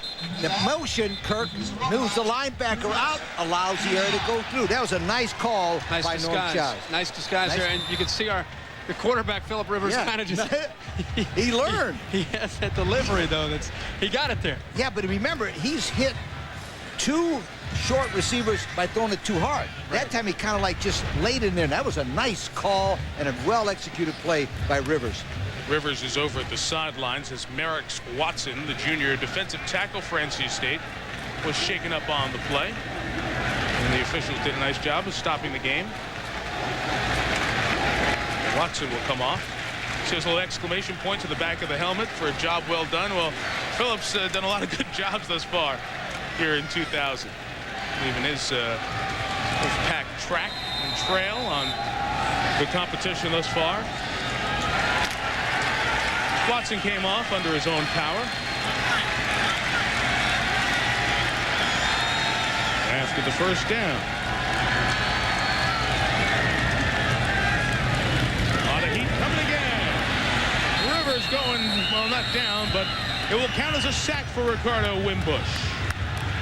It's the 3rd Georgia Tech sack tonight.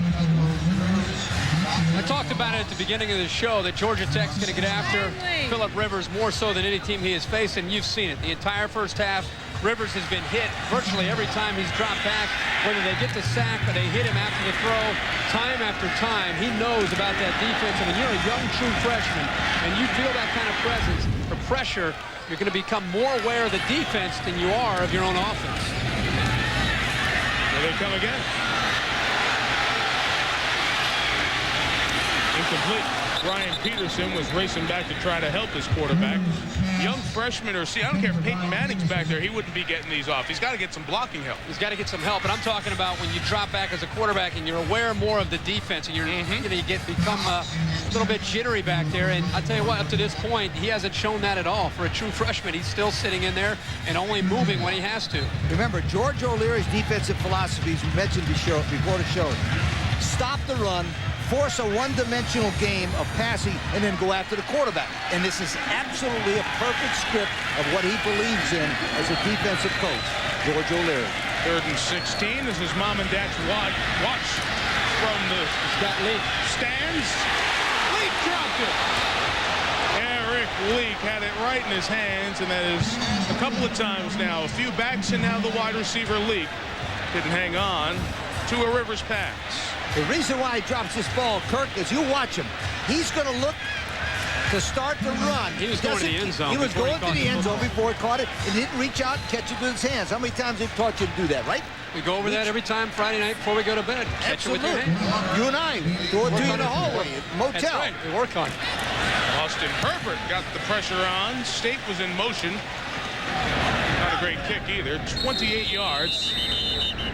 29 when it gets down there at the 39. Let's see if Georgia Tech will take this or ask for a re-kick.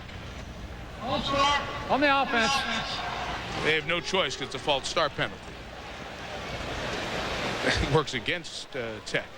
Our Circuit City Scholar Athlete of the Week is Dan Dyke, the punter from Georgia Tech. Electrical engineering, carrying one of those heavy class loads that the young men at Georgia Tech do, and Lee's got it. That's electrical engineering, 4-0. That's all you need to know. 4-0. But wait, see that right there? Oh, of course you got to.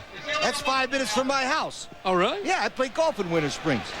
All right, so it's not the water there. Nope. It's a beautiful little community. Very nice, Kirk. It's a beautiful community. He was an aerospace engineering program major, had a 4.0, switched to electrical engineering, maintained the 4.0.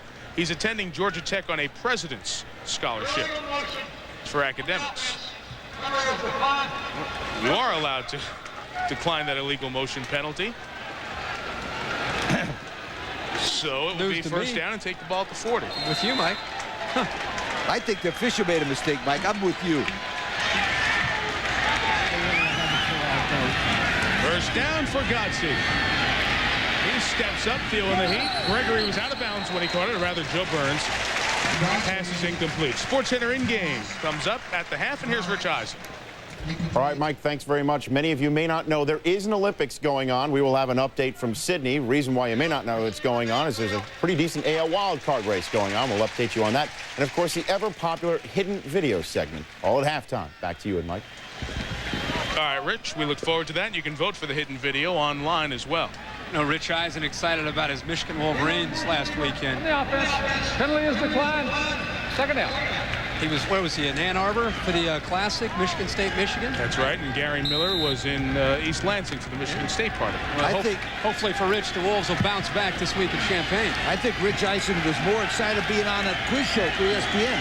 Yeah. He was a star of that show. Was he? Yeah. He's good. He's witty. He's a witty guy. The 39, GODSEY's pass is good for about 7 yards to Joe Burns. You guys want to say hi to Dan Patrick, Stuart Scott, anybody else? Fowler, you guys want to keep going here? No, we're cool. You can pick up the phone and call the newsroom if you want to talk to everybody. No. I just asked, saw Rich pop up that's there. Good. That's right. And listen, don't make fun of that quiz show. I was on it. I know. I loved it, man. It was fun. You been on it yet, Mike? No, I haven't. It's really exciting. I know. It's on 7 o'clock on Monday night. No, I didn't do anything. The guy read the questions. A guy won $30,000 that I was asked. Don't give it away, Lee. 3rd and 2. First down. Move the chains with the tight end, Russell Matvey. Out of Long Island, Coram, New York. The show hasn't been on yet. Don't give it away. Well, they should watch it. The guy wins $30,000, and guess what, Kirk? He had twin girls. Twin girls. That's 3 months ago. He was so excited. His mother was excited. His girlfriend, his mother. I mean, girlfriend. How about the wife? It was an exciting. His girlfriend and his wife were excited. just his wife. Oh, okay. Georgia Tech can stop it 3 times here. Try to get another score before halftime with 91 seconds left. They're good in this situation. Big ball, GODSEY. Picked off, but dropped by Adrian Wilson. It's right in his hands. been the story of the first half for North Carolina State. I just don't think they like the first half. That's all. Their motto is finish, and I think Chuck Amato's onto something when he says start and finish. But GODSEY laid that baby up. When you're playing zone defense, you're going to give the safety plenty of time. I mean, Adrian Wilson could have called a fair catch to bring that interception in. That's a ball he's got to catch that. 2nd and 10 for GODSEY, who's thrown 18 times in the first half. Screen for Burns to the 32-yard line. It's a first down. Stops the clock with 75 seconds to go, and they'll keep it out here on the field. Save those 3 timeouts. That was a perfect screen play. If you watch the offensive left tackle right there, he cuts the man down and the guards go ahead of him. Now the key of this play was that the offensive lineman stayed up and made good blocks down the field. Another screen wide open in the flat for Burns. Nice job pass catching. He gets out of bounds at the 26 with 1:03 to go. Tech up 10 and all their timeouts. I'd like to say one thing about Ralph Friedgen in this case. Ralph Friedgen was with the San Diego Chargers for 5 years, 3 as an offensive coordinator. And this is an absolutely perfect drive for the National Football League. They do it better than anybody else. 2-minute offense. Isn't it 2-minute offense, Kirk? Getting out of bounds when they get an opportunity, kills the clock, still have 3 timeouts. 2nd and 4, stands up against the pressure. It's incomplete. The shoot tops of Will Glover, the sophomore. He and GODSEY were on the same high school team for a year. They're a couple of years apart. Jesuit High School in Tampa, Florida.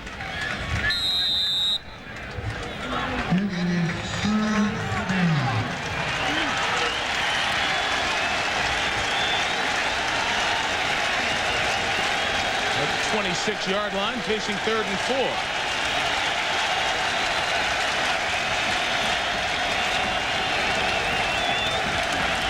In the pattern. Incomplete. A couple of times now for Glover. We'll try a field goal of 43 or 44 yards here.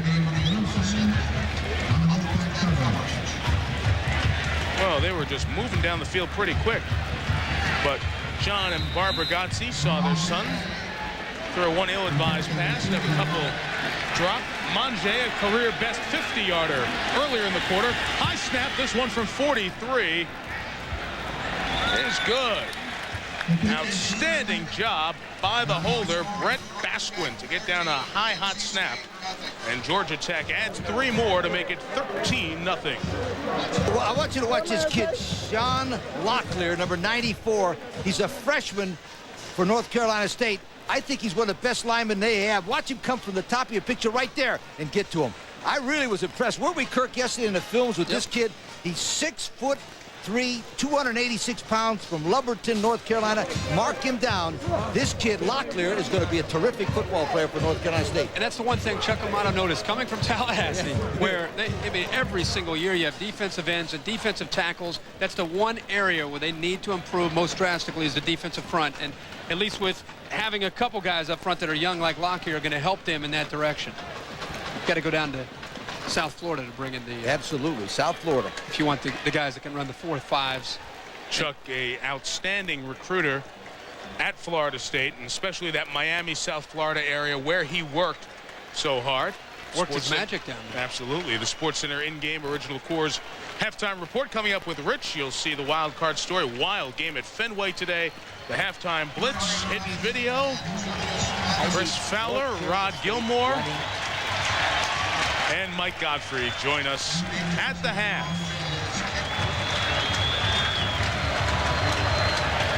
48 seconds left. Remember the last kickoff, Corin Robinson took back for a touchdown, was called back for a late flag, and this time they kick away from Robinson. And a smart decision to take a knee by Julius Patterson.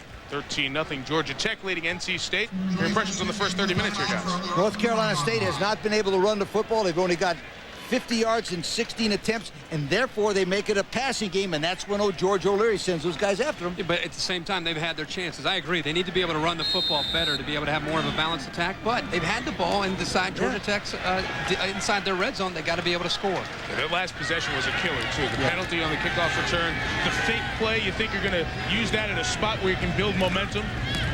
Rivers has it knocked down, and if there's an untold story in the stats of the first half, it's the play of the Georgia Tech front four. Time for the second time tonight. Greg Gathers knocks down a pass. This was a maligned defense last year. Joe Hamilton and the offense put up 40 points and 500 yards a game, but the defense was very benevolent, gave him back a bunch on the other side of the field. George O'Leary's a defensive guy, and he and Ted Roof went to work on in the offseason a different formation for North Carolina State. One they showed on a snap in last week's game and ends up spread him out and try to beat him up the middle with a Ray Robinson run that goes nowhere. This will be third down with 25 seconds left. Incompletion could force State to punt. Rivers brings to Robinson. First down at the 39-yard line. State will use one of its 2 remaining timeouts with 15 seconds left. North Carolina State, you guys, might have them just where they want them. Losing 13, going into the half, might chuck them out, give them the old fiery Italian speech, and they'll be ready. I'm telling you, don't give up on this. Sportsmanship is about respect. Respect for our opponents and also for the game. We win by working hard and competing fairly. We give our best at all times. But when the game is over, we try to show respect for our competitor with a handshake or a pat on the back. Showing poor sportsmanship hurts the entire team and football itself. The ACC stresses sportsmanship. Without it, the game is over. I wish my computer could take me everywhere. I wish I could take care of the earth. I wish animals never got sick. I wish I could fly. I wish no one was hungry.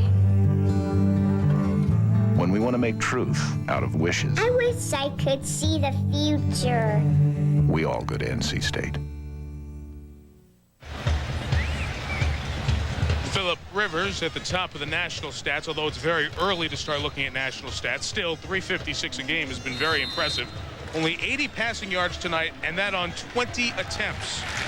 So all the short stuff has been there, and even though Georgia Tech has lost its starting free safety, Jeremy Myers, no home run balls yet. Final 15 seconds, second quarter. Ray Robinson can't hang on, as he was just the safety valve released in the middle of the field. Second down. It's incredible how quickly Georgia Tech's front. They're not even blitzing all the time to get that pressure. It's strictly with the front four. Those defensive ends that they have, Nick Rogers and Greg Gathers both in there. Watch this. I guarantee it right here. On this snap alone, they'll be in there. Without the blitz. Gathers is 55. Rogers is 38. They come underneath Ray Robinson. Try to get a timeout before time runs out, and they do, with a couple of seconds left. So you'll see a Hail Mary on this play. From the 44, it'll be a 56-yard toss to the goal line for Rivers and company. While we have a second, let's remind you of some of the action coming up this weekend on ABC Sports. Everybody except the Pacific time zone will see Penn State go to Columbus and take on the 12th-ranked Buckeyes. The Nittany Lions 1-3, shut out by Pittsburgh last week. And most of you are going to see Notre Dame and George GODSEY's brother Gary take on Michigan State. Iowa and Nebraska for some of you in the Midwest. And in ACC country, we'll see Clemson, Virginia. And out on the West Coast, your second game will be out of the Mountain West with Air Force in Salt Lake City to take on Utah. Guess who's doing that Air Force-Utah game? That'll be Mr. Jackson. That's a big game when Keith Jackson's there, my friend. Keith and Timmy Brandt will be in Salt Lake City. There's the GODSEY family. They're off to East Lansing. And on the other side, Steve Rivers coached a JV team, the high school where he is now coaching. He was a coach in Alabama, moved up here with the family once Philip came to school up here, and with the growth explosion in this area, new high school. Steve took over as the head coach. They're playing a JV schedule this year, and that's why he's coaching the JV team. Moonball to end the half. Who can win the jump? Nobody. It falls to the ground, and we've hit the half. Story of the first half, Georgia Tech's defensive front getting pressure on Philip Rivers. Chuck Amato's team down 13 at the break. Now SportsCenter in-game Original Course halftime report. To the studio, Rich Eisen. All right, Mike, as rebuttal, Kirk should know that while Michigan was taking on UCLA in the Rose Bowl, Ohio State was toiling away in the horseshoe against Miami of Ohio, eking out that 11-point victory. That said, let's get started with our SportsCenter in-game. I have my line stacked to my left. Chris, Rod, and the coach, Mike Gottfried, going to help us out. And we're also going to talk about the AL wild card, an Olympic update for you, and the A-Train. Can they rebound from that loss to the Bruins? Tough game at Illinois. We'll discuss. ESPN's 2-Minute Drill, Mondays at 7, hosted by Kenny Mayne. Yes! There we go. You're mine. Yeah, you. Yeah! Sweet. Looks good to me. Tiger may never get into the Olympic Games, but at least he can get into an Olympic Edition Regal. Looks like I got the gold. Check out the Olympic Edition Regal or get $2,000 closeout cash on all remaining new 2000 Regals. See your Buick dealer today. Welcome. Nice place. Is that Evander Holyfield? Pardon? It's kind of a funny story. Lassie saved my life, so... Oh. And there's you and Marilyn Monroe. Yeah, she's great. What a cook. Wish you could add a little something to your photographs? Buy any Gateway Select PC and get a free color printer and a JamCam digital camera. Call 1-800-GATEWAY, featuring the AMD Athlon processor. Nuts? He once scored 21 points in under 2 minutes. He'll forever be known for a 15-play last-second drive to win a championship. You expected him to come from behind every once in a while. You just didn't expect him to do it 47 times. Expect more from an original. Original Coors, brewed a mile high. My beer? Coors. An original Coors.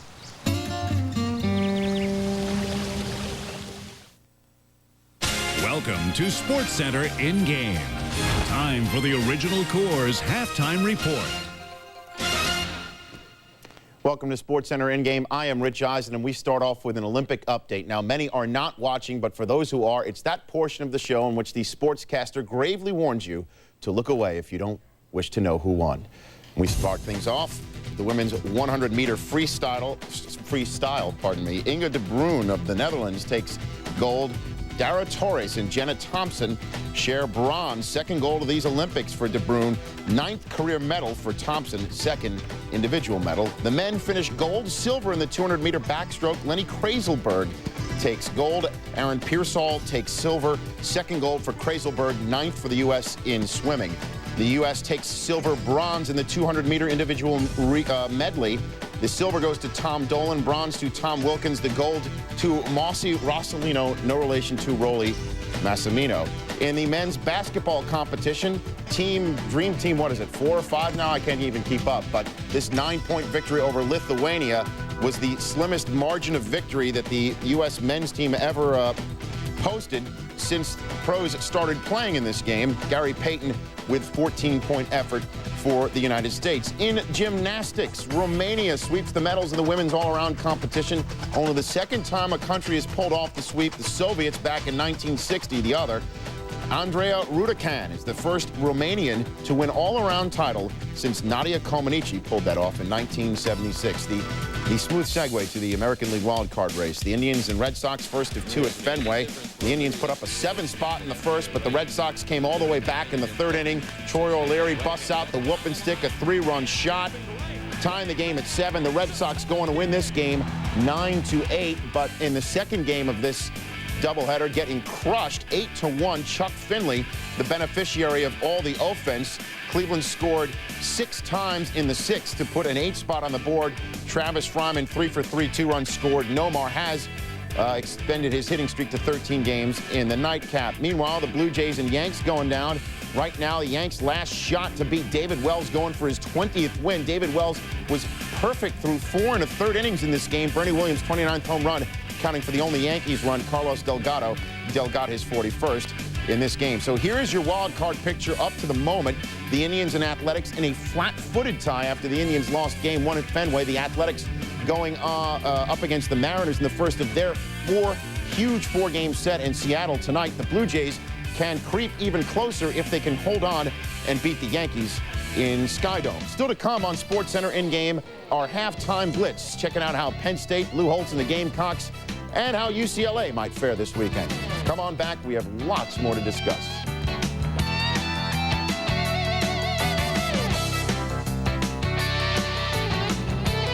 Hey, best man, time for your speech.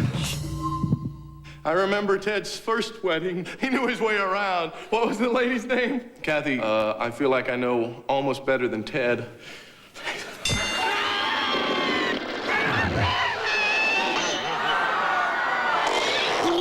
Don't be a victim of bitter beer. Drink Keystone. America's never bitter beer. Always a great taste, never a bitter face. Thank you. Whoa. And thank you. Keystone, always smooth, never bitter. I'm going to do something you're not going to like, because my job is to keep you from buying the wrong oil filter. This is what oil filters are about, and this is what ruins car engines. Remember, to fight this, you need this. Because an SAE test HS806 for weighted average efficiency, Purolator's Pure One filters out the dirt and grit that ruins engines more efficiently than the leading brand of oil filter. You care about your car? Great. Next time, put on a Pure One from Purolator. Is this horizontal world ready for a vertical sandwich? Oh yeah, the new KFC Twister. How good is that?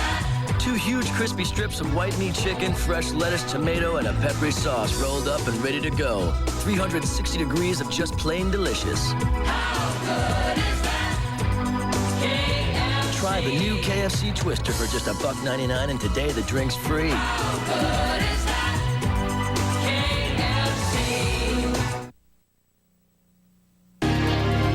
SportsCenter in-game. This halftime report is presented by Original Coors. When you're an original, you do it your own way. Original Coors. Last time we saw the Miami Hurricanes, they were trudging off the field in Washington with their visions of grandeur dashed and their optimistic faithful disillusioned. Now, after taking a week off to lick their wounds, the Canes reemerge in West Virginia, where Miami usually winds up playing in close games. Dave Ryan kicks off our weekly halftime blitz from the East.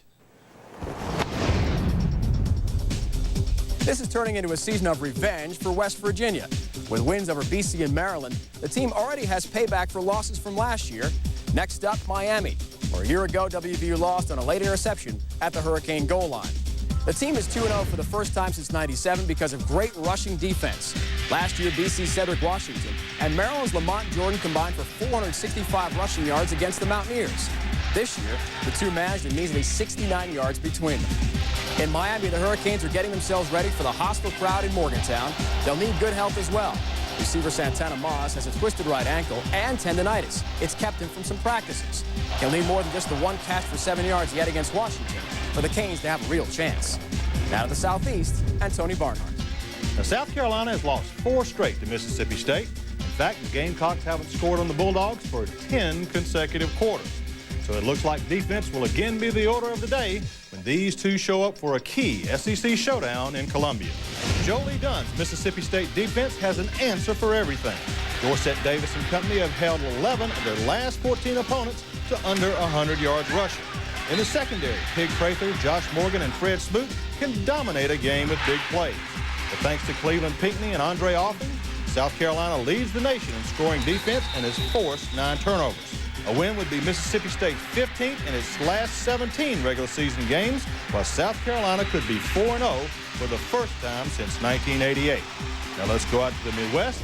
Gene Wojciechowski. John Cooper knows exactly what Joe Paterno is going through. Cooper had 6 players drafted in 1999 and finished 6-6. Paterno lost 4 key starters to the NFL this spring and is now an embarrassing 1-3. Of course, Ohio State sympathy only goes so far. The unbeaten Buckeyes have a few problems of their own, such as getting the ball to Kenyon Rambo and Reggie Germany. Neither one has a touchdown reception. Buckeyes quarterback Steve Bellisari is starting to get it. But the same can't be said of Penn State's offense. Overthrows, drop passes, sacks, you name it, the Nittany Lions are doing it. Somebody, anybody needs to step up, or else Paterno is looking at 1-4. Now to the West and Holly Rowe. The last time UCLA beat Oregon in Eugene, they stole a dramatic 39-31 win. The Ducks have since then gone on a 16-game home winning streak. They've got to watch out for the Bruins, though. They're ranked 8th and hot after upsets of Alabama and Michigan. Oregon's offense is potent. Joey Harrington has thrown for nearly 700 yards in the first 3 games, and JC transfer Maurice Morris has rushed for 111 yards a game. They face a defense without starting defensive lineman Kenyon Coleman, who's out with a knee injury. The Bruins didn't win a single game on the road last year, but the O-line has matured. Against Michigan, receiver Freddie Mitchell had a career high with 10 catches, and Ryan McCann had 150 yards in the second half alone. The Duck defense is ranked 17th in the nation, but against Wisconsin gave up 290 yards to Michael Bennett. They'll have to improve against UCLA's Deshaun Foster. Thank you, Blitzers. We're going to talk about that game some more, as well as Notre Dame's big game at Michigan State. First time on the road for the Irish this season. And we go inside the hidden video, or it's just called hidden video.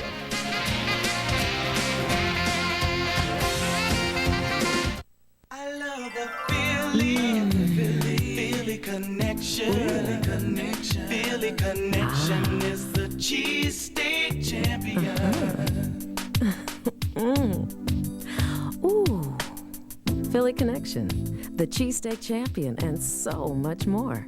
We'll create the food, you bring the oohs and ahs. With over 40 Greater Atlanta locations, Philly Connection is the cheesesteak champion. This is Chevrolet Control to Mr. Big Volume. You are cleared for closeout. Tom Jumper Chevrolet's high-flying closeout. 2,000 over and out savings on every Chevy in Sandy Springs. Over 400 Suburbans, over 1,000 trucks and SUVs. Up to $2,500 cash back. Financing as low as $3,900. Nobody does it bigger. Nobody does it better at closeout time than Georgia's #1 retail Chevy leader. Tom Jumper Chevrolet, Roswell Road, Sandy Springs. Georgia Chevy buyers cleared for takeoff. 2,000 over and out.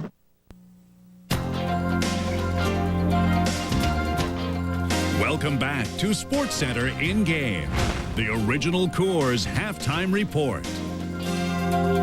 Welcome back to SportsCenter in Game. I'm now going to hand things off to 3 very capable people, including Chris Fowler. And Chris, I assume the accommodations are all set for Eugene. Rich, we can't wait to take game day to Autzen Stadium. The Pac-10 could not be hotter. 6 underdogs from that conference pulled upsets last weekend. That's got to be some kind of an unofficial record. UCLA must pull another upset if they're going to win their conference opener against Oregon because, as Holly mentioned, 16 straight home wins, and the Bruins did not win a road game last year. Deshaun Foster continues to be, I think, one of the best big play players in college football. Better bring it again on Saturday. Well, he's compared to Terrell Davis of the Broncos, and he has a great stiff arm. Yeah, he stiff arms very, very well. He could be the difference in this ball game, and he's moving up on the east side in the Heisman race, too. Now it's time to talk about Notre Dame and Michigan State. I'll give you a chance to show that defensive side and get back at it right here, because this one may be about defense. Notre Dame having to turn things over to the defense with the offensive game plan very basic. You're watching George GODSEY's brother Gary on Saturday. I don't know if they better come out of their shell a little bit in Spartan Stadium with a young quarterback. Well, they're going to have to get great defensive play. That's really going to make a big difference for them. And they will get that because now Bob Davie has taken over the defense. He's making the calls there. They're more aggressive. They play man-to-man coverage now. They blitz on rundowns. This is a Notre Dame defense that's real aggressive. Should I give you a forearm shiver here now, Coach? He's everywhere, isn't he? Meanwhile, Michigan and Illinois, the Illini hosting Michigan and getting their first sellout in 5 years. The last time they sold it out, Michigan was there. If they can win this game, they go 4-0 for the first time in 40 years. You were out there watching them practice this week. Yeah, Michigan is a strong offensive line. I think that'll be the difference in the ball game. They can run the football, and I don't believe Illinois can. Cold and wet supposed to be there, right? Yeah, I'm just curious as to whether you're going to see Henson in this ball game, though. Will Henson pop up? Maybe Rich Eisen has insight on that. We never know with Michigan. Different guys, it's mysterious. Eric Wilson, though, the fine defensive lineman we do know, is definitely out. It is time for Hidden Video. Fans of Hofstra and Chattanooga and Randolph-Macon may have seen these highlights, but most of you have not. Delaware at Hofstra On the Hempstead Turnpike on Long Island, 5'8" Craig Cummings became the first player in Delaware's 111-year history to score a touchdown rushing, receiving, and passing in the same game, leading the Blue Hens to a shocking 44-14 upset win over fourth-ranked Hofstra. The diminutive halfback finished the game with a mighty 317 yards of total offense, 49 rushing, $182 receiving, and 86 passing as he gets to the Visa-like end zone. Mississippi Valley State against Chattanooga. Wide receiver Cos DiMatteo of Chattanooga had 6 touchdown receptions, 6 in the Mocs. 72-17 woodshed beating of Mississippi Valley State, breaking one of a single-game record. The junior from Franklin, Texas, broke the record held by 5 others, including, ironically, his opponent's most famous alum, Jerry Rice. DiMatteo wrapped up the day with 9 catches, 203 yards, in addition to an emotional 6 touchdowns. Randolph-Macon, Washington and Jefferson. Sophomore quarterback Brian Dawson of Washington and Jefferson sets a school record, throwing for 6 touchdowns, all in the first half. Saturday, a day of mighty woodshed beatings in the smaller division schools. That's Ryan Silvas, who reeled in that tip pass. He had 4 touchdowns. Then it's Chris Mosley, the fullback, with the 5'6" speed, barreling into the end zone. He tried to hit him late, and the DB paid for it. I'm just kidding. That is not his real 40 time. Don't send me a letter. Choose your favorite video by logging on to ESPN.com. I'm not going to influence the voting as I did last week. You just decide and vote for yourself. 13-zip Jackets at the break.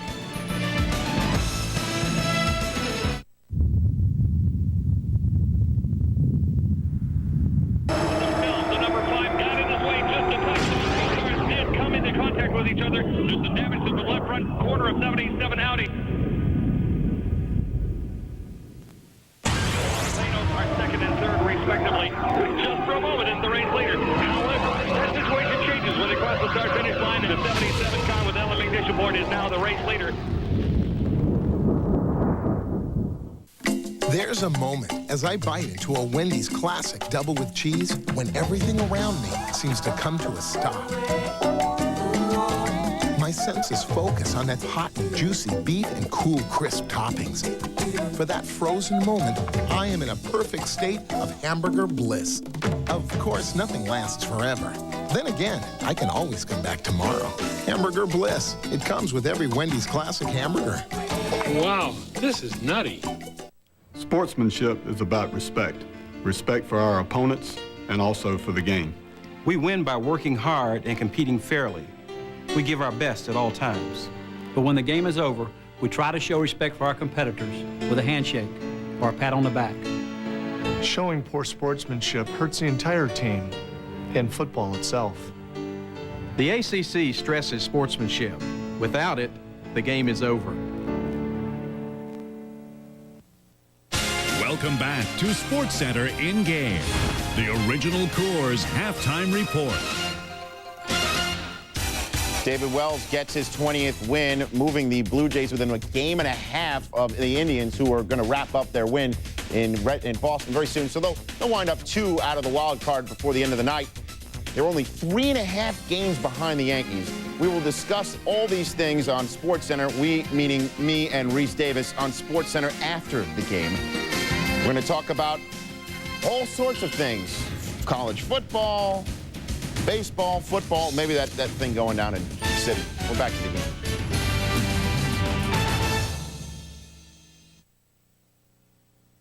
If you live in Atlanta, you spend enough time in traffic. Hi, I'm Steve Bartkowski. You know, we're all interested in saving both time and money. And here at North Point Chevrolet, we put in the extra effort to make sure we're there when you need us. Check it out. Service department opens 7 to 7 Monday through Friday and 8 to 3 on Saturday. Plus, we offer the North Point lowest price guarantee on all service repairs. And the sales, they keep jumping 7 days a week with North Point's perfect price guarantee. Save time and money at Atlanta's winning Chevy team, North Point Chevrolet, at Mansell Road and Georgia 400. So the sales guy at this local satellite dish place tells us, you know, good news, because we can now get local channels. They do, but not all of them. When they say local stations, they don't mean everything. And I have to pay extra, and I have to pay extra every month. Every month? Every month. Who decides which local channels I get? They choose what local channels. So I have to pay extra for them, but I don't get to pick them. So what am I paying for? Satellite TV isn't all it's dished up to be. I spent a lot of time with this guy, but I don't think he knew what he was talking about.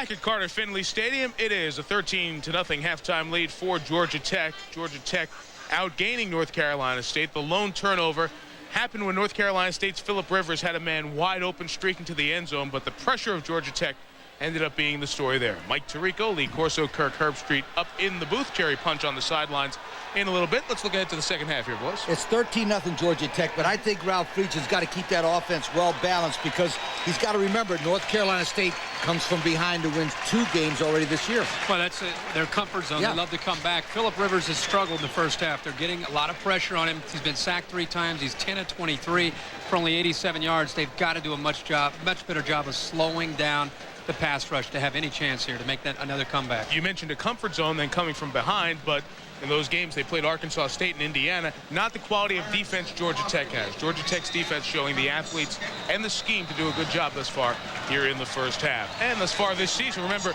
Tech held Florida State to 26 points.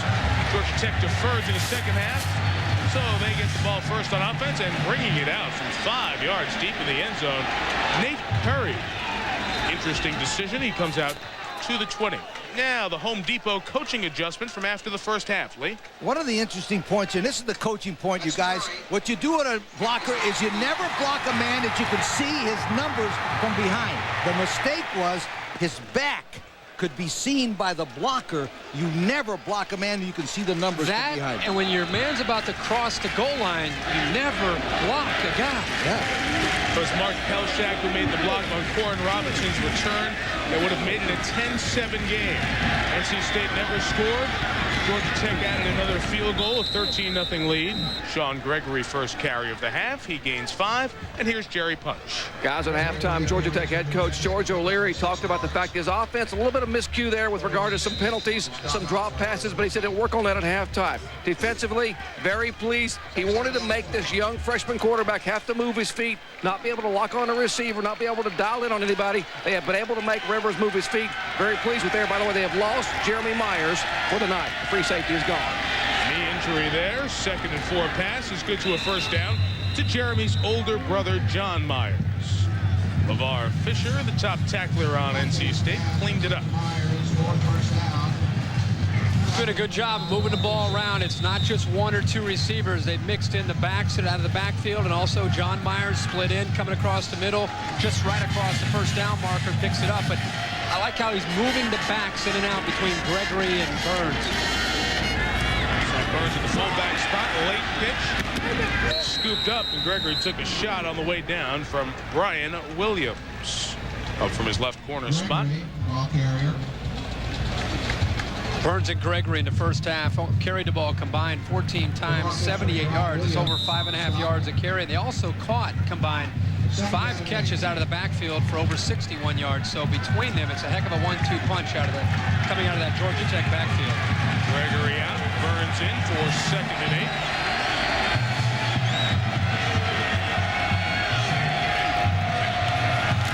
They'll run to the left. Burns seeking a spot. Gets out across the 35. We have 3rd down and about 5 coming up, and there's Ed Wilder. Ed Wilder is a big fullback, but if you watch this play, you'll watch Ed Wilder put his hand behind on his butt to tell the tailback which way he thinks he's going to block. Watch Wilder in the situation. He's given the tailback an opportunity before the ball is snapped to know which way he's going. That was a very good play by Ed Wilder right there. He's a senior who's only seen about 25 snaps a game as he battles a knee injury. 3rd and 4. 3 down linemen. State brings the pressure from the linebackers. Chasing is D'Antonio Burnett. Ball came out and it is recovered by Brian Williams at the bottom of the pile. Got it for North Carolina State. Will Glover was popped. There's a Georgia Tech player with one hand on it, but couldn't get all the strength in that left hand to pull it back. Opportunity for State. Number 20, Brian Jamison. Keep an eye on him. He's going to come in and make a big hit here and force that ball out of there. Once it's loose, now it's a free-for-all. And I'll tell you what, North Carolina State's lucky Brian Williams got in there to get that, because that would have been a first down for Georgia Tech. See if North Carolina State can get the ball back. 2nd and 4. 3 down linemen. State brings the pressure from the linebackers. Chasing is D'Antonio Burnett. Ball came out and it is recovered by Brian Williams at the bottom of the pile. Got it for North Carolina State. can build on the momentum of Georgia Tech's first turnover of the night. Phillip Rivers stepping up, looking long for Corin Robinson. Oh, the great INT! Was picked off by the freshman Jonathan Cox. It was a jump ball for the better athlete Corin Robinson, but off his hands, and Cox right away blunts the North Carolina State threat. Jonathan Cox, true freshman, stepped into the starting lineup tonight. He's out of De La Salle High School, a great athletic factory in Chicago. Going for Corin Robinson, trying to come off the turnover with a touchdown. Got his hands on it. Cox made a better play. Aloha, sports fans. You're looking live at the Garage Invitational as Stoney steps to the green. Swing! Oh, it's a nice swing there, Alice. Yeah, does your husband play? Consolation prize. Thank you so much. I'm going to shoot lefty, guys, but you can't hit right. Oh, this will be funny. Come on, Mrs. Groundskeeper's going to be coming home soon. We got to get out of here. All right. We are back here in Raleigh. And a couple of yard run on first down. Takes it out to the 3 as Georgia Tech starts the drive from the 1. 3 minutes gone by, third quarter. Georgia Tech leading 13-0. North Carolina State, second interception. It's down by the state student section now, and they are making a lot of noise, trying to make it tough for Tech to operate down here. Wilder in motion, Gregory the lone back. Touchdown! J.J. Washington, the freshman!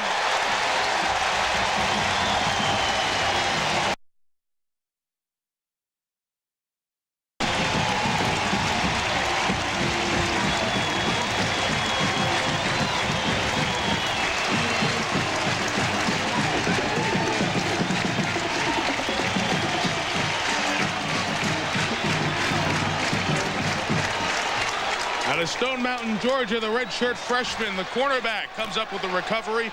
Injury to Clayton White, the senior, who's been battling a heel injury and played a limited number of snaps. It looks like he has an injury to his right wrist here. Let's look at the touchdown. This is a big-time play by number 44, LeVar Fisher. He's going to come over and make a big hit all the way from the backside linebacker spot. The ball is free. Once it goes down, J.J. Washington picks it up. But LeVar Fisher to come all the way from the backside. Look at him never give up and make the big hit and knock that ball loose. You watch this team on film, and all you see is 44 fly into the ball. LeVar Fisher, who his coaches say is the best player on the field for us defensively. I know we were looking at film yesterday. We watched a few games. We were looking at first half, second half, and it seemed like every game we turned on, 44 was everywhere making plays, and he's having more fun this year. He says Chuck Amato's letting him turn it loose a little bit more as long as they play within the rules out there. He doesn't mind them communicating and talking out there a little bit more than they've done here in the past. Ed Passingham on to try the extra point. North Carolina State, the defensive score, gets them back in it.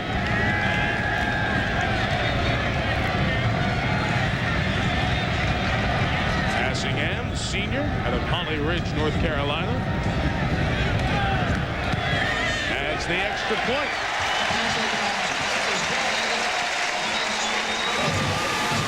Sold-out crowd of over 50,000 letting Sean Gregory know they're happy he turned it over. J.J. Washington's touchdown makes it a new game.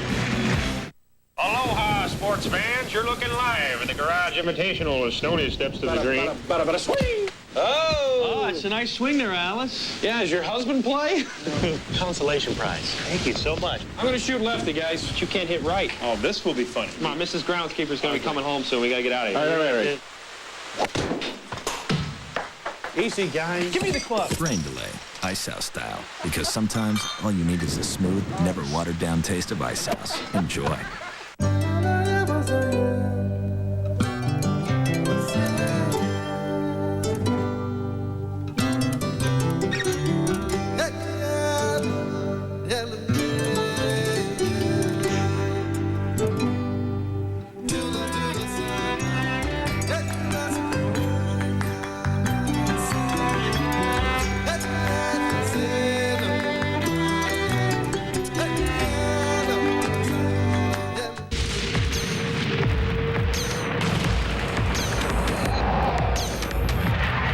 Introducing Bosch Platinum Plus 4.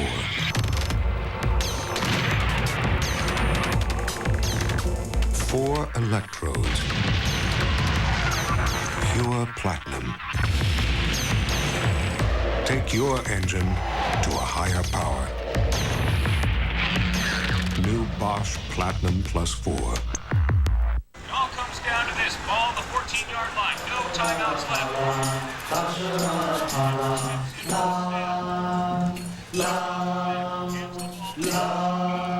Tostitos? The exhilarating taste of new spicy quesadilla Tostitos chips. Fight, fight, and march down the field. Pile up the touch. It's fun for everyone. Dig in, kick back, Tostitos.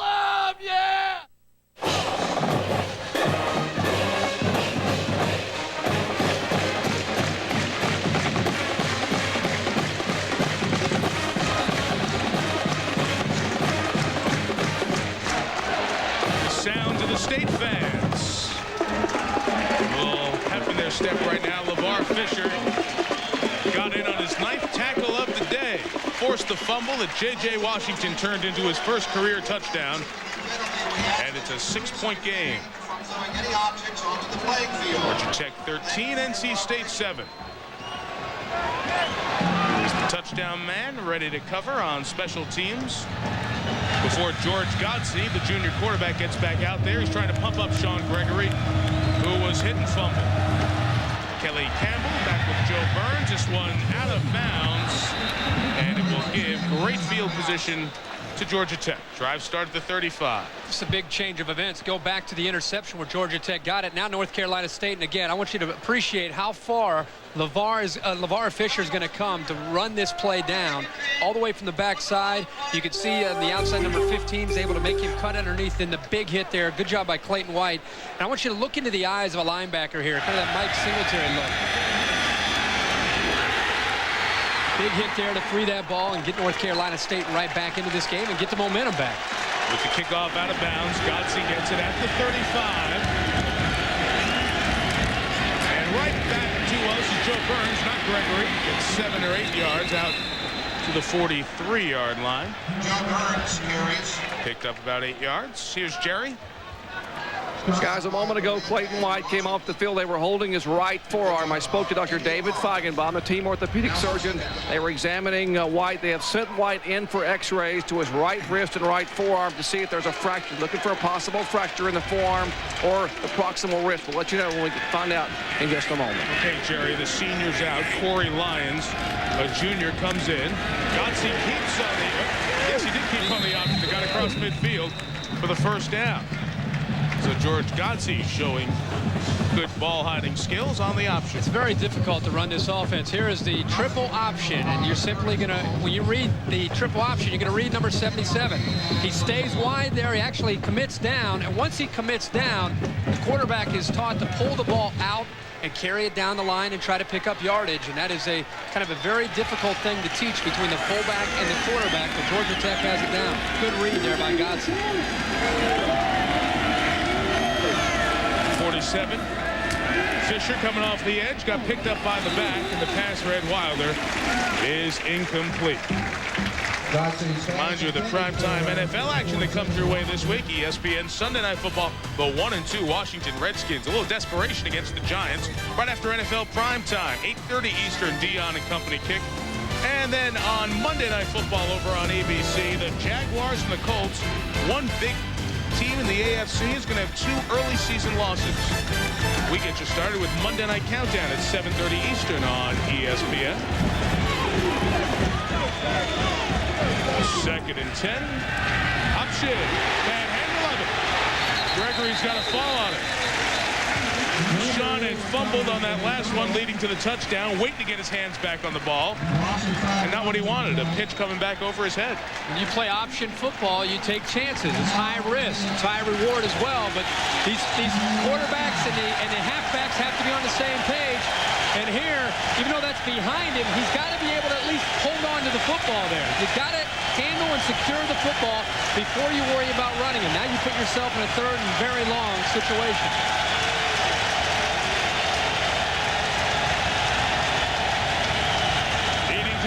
38. With time, GODSEY down the middle, first down. Across the 30 for Will Glover, the sophomore. Good throw.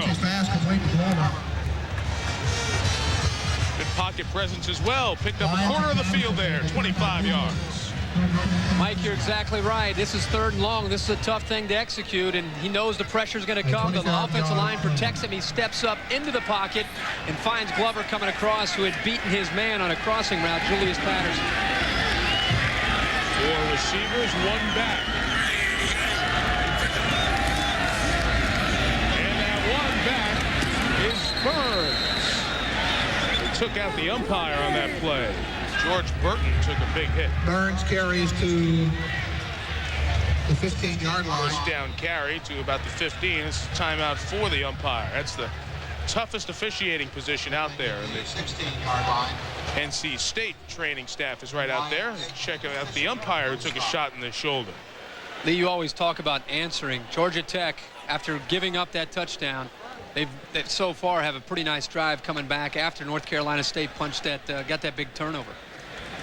And you got to like the offensive play calling. They've been option, but all of a sudden now they give it to the fullback. If you watch the right guard, Brent Key, he gets a good block right into the face of everybody, and Joe Burns runs the ball right in. The reason why that play works is because they've been going outside so much and the linebackers are flowing so much that now they're starting to run it inside and cutting it back.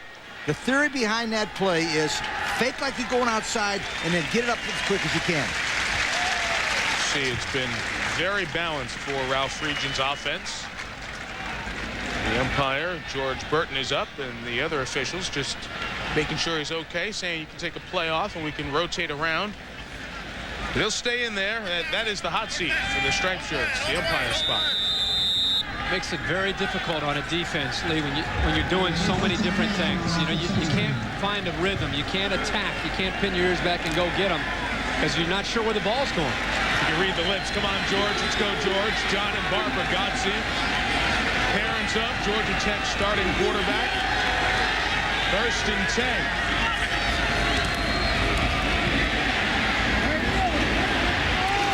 Nearly intercepted by Washington again. Pass was intended for Kelly Campbell.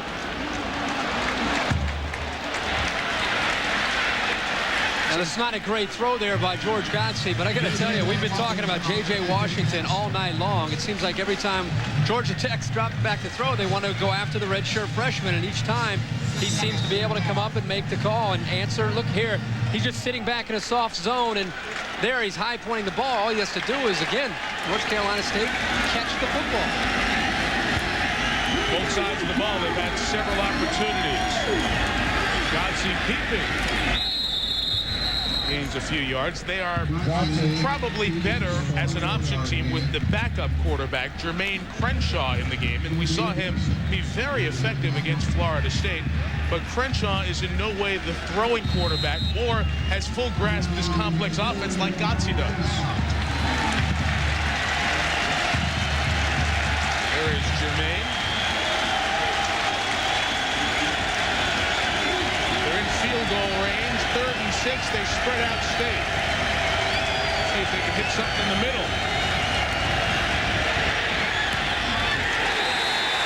Ryan Williams, the defensive coverage, and the pressure on the quarterback came from LeVar Fisher.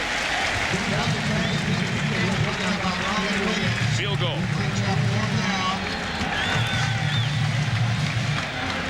They blitz Fisher again. He's going to be able to get pressure on GODSEY, just getting in the face of him. And I tell you, I think Georgia Tech's gone to the well one too many times on that underneath route against man coverage, and Brian Williams sniffed it out. 29-yarder. Missed it. Luke Mange, who made from 50 and 43, missed from 29. Good drive. No points. Momentum with the pack. Tech still lead. A little stress? Bet us online investors aren't helping your blood pressure. Online? I'm on Wall Street, a professional. My online broker lets me see stock quotes the same way they see them at the exchange. You do not see them continuously, not as the market's moving. Actually, I do. Say ah. That's why Daytech calls it Streamer. Streamer? Daytech Online. The rules are changing. MSN Project Day 99. It's football season, and Karen is glued to MSN on her Web TV Plus. First win of the season. She bought her dad the new MSN Companion, a really easy way for beginners like him to get online. They check stats on the web and keep in touch with MSN Messenger service. Back to pass. He's on the run. He's hit from behind. It's a fumble. You blew it. It seems to bring them closer together. Only MSN gives you so many ways to enjoy the everyday web. It's here. Inside is unlimited strength and power. This is Bowflex, an entire gym in one easy-to-use machine. So powerful, it delivers over 60 health club quality exercises with up to 410 pounds of resistance, all in the convenience of your own home. For a free video and brochure, call or go online at bowflexdirect.com. Bowflex. Who said change isn't easy? Arkansas is in overdrive, but will it be enough to counter the balanced attack of Alabama? Alabama versus Arkansas at 9, Saturday on ESPN 2. ESPN's presentation of Thursday night primetime college football is brought to you by Bosch Platinum Plus 4. Take your engine to a higher power. And by Tostitos. Dig in, kick back, stay all season. Right next door to Carter-Finley Stadium is the Entertainment Sports Arena where the NHL Carolina Hurricanes play and the NC State hoop team. Right now, Georgia Tech has had the most snaps by far here in the third quarter, but points in the quarter, 7 for NC State, nothing for Tech. Just the second snap for Phillip Rivers in the offense. And they run Ray Robinson. Broken tackle and got 4.5. All right, Mike, this is for you and Curtis Strange. Analyze this for all the old golfers. He'll plant the left foot perfectly, but he swings it like this, and that's why he misses it. It's just like duck hooking. See that? It's just like duck hooking a golf ball. You got to swing the club through the ball. You got to swing your leg through the ball to make those kind of field goals. Very good. Thank you. Very good. Are you a good golfer, by the way, Lee? Absolutely. So, dangerous when they admit that they can do it. 2nd and 6, second try Robinson, left side again. Just a couple of yards there. Joseph Gray, the blocking tight end, was trying to give him some space. Quickly, it will be 3rd and 4.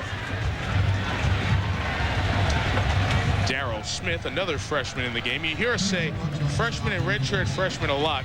Coming in tonight, of the 44 starters, 22 on each side, only 10 seniors for Georgia Tech and NC State. These are two young teams. Backfield is empty. First down catch to the tight end, Willie Wright. Penalty marker is down. Maybe a face mask brought him down. Oh, yeah. Stephen Rivers, Phillip's younger brother, 11 years younger than the quarterback. Now 5 yards, face mask, on the defense. First down. Fans wanted a 15-yarder. When in doubt, 3rd down. If you're not going to go to Corey Robinson, you might want to look up number 80, Willie Wright. He seems to be the guy that they love on 3rd and 4 to 5, 6 yards.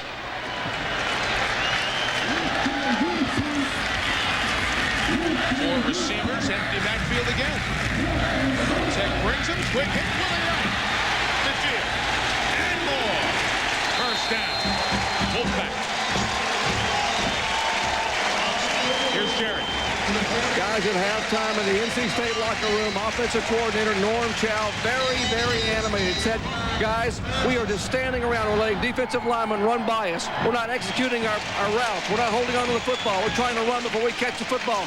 We're not changing one thing for the second half. Not one thing. Then Chuck Amato stood up and said, guys, it's all about attitude. You bought into the attitude we have here. We can win. It's 11 guys on a football field. We got 30 minutes to prove to America that we have the attitude that can win. Rivers elusive, got away. Corey Robinson. Got a block. Got a touchdown. What a play by Rivers, the quarterback.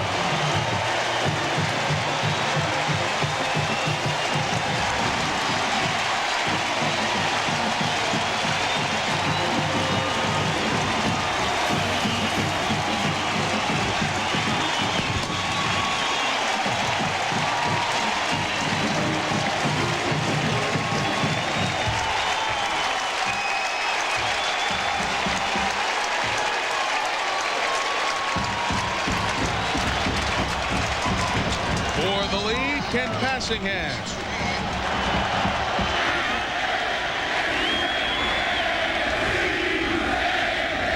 Good job with a low snap. Ooh, but he missed it. Low snap, it came back on the ground. And we are tied. The old cardiac pack, they're finding a way to do it again. It was 17 plus 3. Phillip Rivers been getting hit on those plays. Finally got away from a Georgia Tech rush. Threw the touchdown to Corin Robinson. Tie game.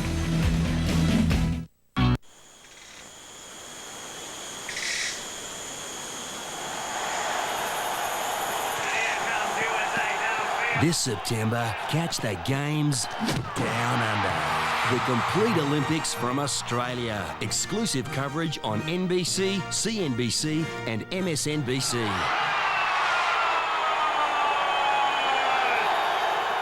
Tune into MSNBC for complete coverage of USA Women's Olympic Soccer.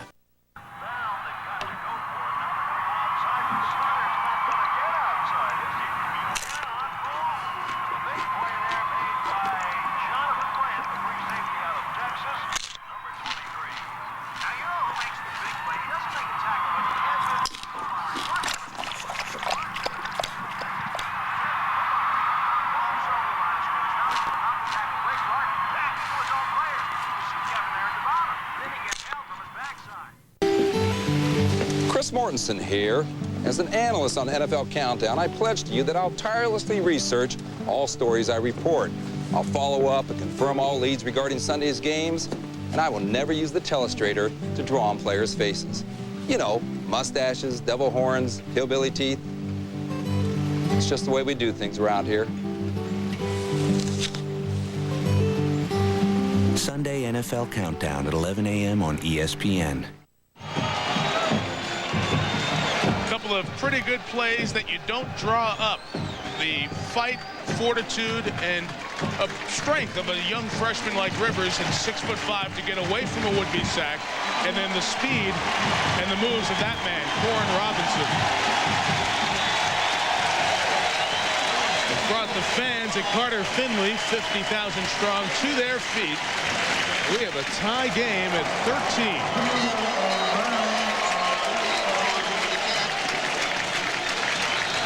George GODSEY and the Tech offense has had a lot of snaps in this quarter. Get their hands back on the ball. Austin Herbert's kick is high and short.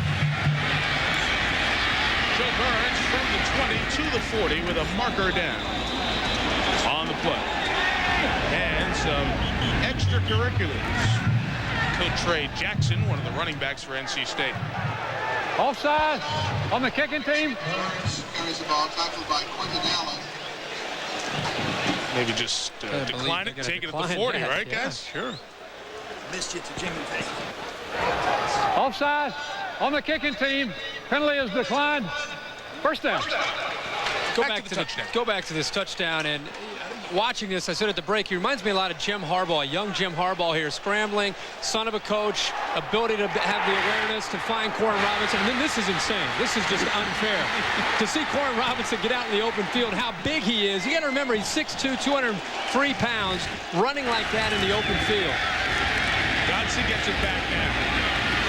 Joe Burns. 6 yards. Now, we still go back to the touchdown and take a look at Corin Robinson. No. I couldn't agree with you more. This guy is only a sophomore, and he's one of the best-looking receivers we've seen. This is what I like, Kirk. He exploded. And he's so big to be able to do the usually the is for the 5'8" and 5'9" guys. And remember, when Chuck Amato came in there, he didn't believe in Chuck Amato. He was going to quit the football team. Corin Robinson is big time. 2nd and 4. Wilder, the fullback, paves the way for a first down run by Joe Burns. 7 yards there. You know, he was going to quit the team because he had a hard time with the discipline that Chuck Amato demanded when he came over from Florida State. He said he's beginning to see the importance and why he needs to listen to the head coach, but he cannot be a selfish player and worry about himself. It's all about the team, and when he plays within the team structure, Corin Robinson can be as good as you can find out there. We asked Corin, when did he decide to go along with it? He said when he realized that Chuck Amato was the head coach. Yo, that's it. That's it. guy who's won championships. Chuck has more ACC rings than he has fingers to put them on. 11 ACC titles as an NC State player, assistant, and mostly as a Florida State assistant coach. Not much there for Burns. Here's Jerry. Guys, NC State has lost one of their defensive gladiators. Not good news from the locker room. I'm being told that Clayton White, senior strong side linebacker, has a fractured mid-radius. That's the mid-forearm in his right arm. Will undergo surgery tomorrow morning. They'll put a plate and 6 screws in his forearm. He'll be out 6 to 7 weeks. If they were to go to a bowl game, he could come back, but he's done for the next month and a half. The senior out, Corey Lyons must come in. Lyons played a lot in the last game against SMU because White was nursing a heel injury. 2nd and 9, quick hitter, the speed man, Will Glover. Pull down. That's Brian Williams. Williams and Washington, the 2 W's on the corners here, are making plays tonight. This is an unbelievable play by Brian Williams. Watch the closing speed that he has coming from the outside. He's 6 foot, 200 pounds, Kirk, and he is the best athlete in the secondary by far. Without a question, he's made big play after big play this year for North Carolina State late in ball games, and there, another great play.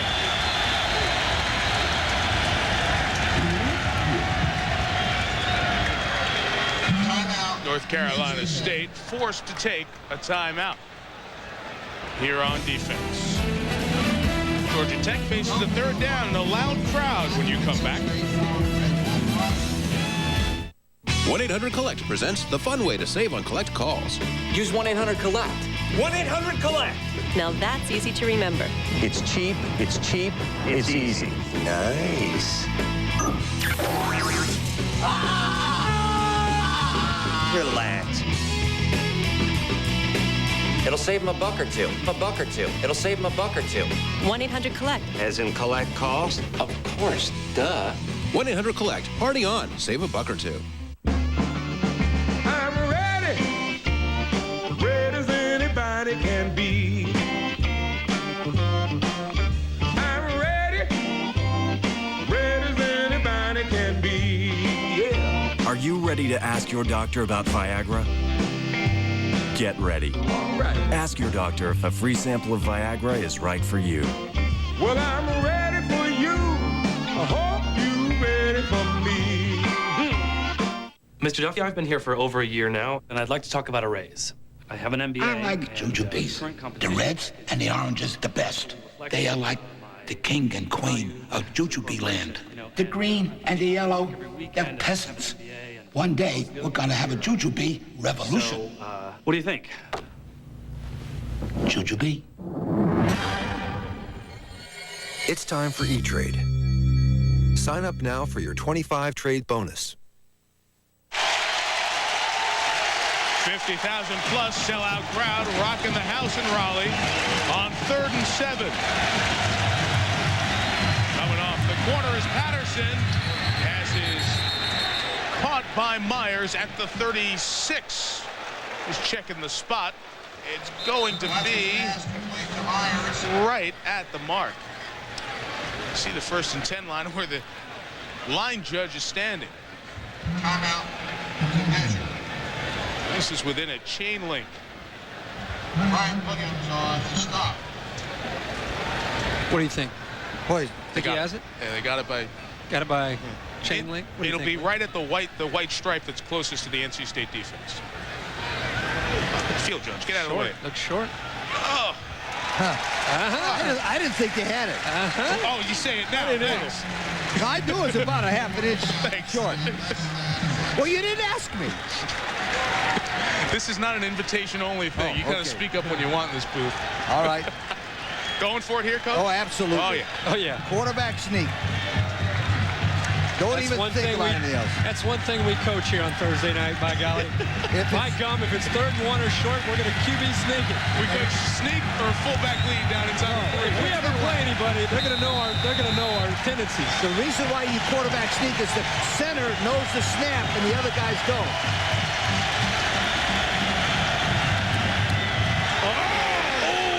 Good second effort for the 1st down.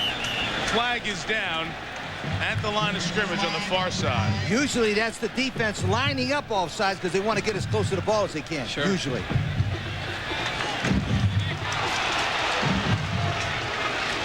5 in the first down.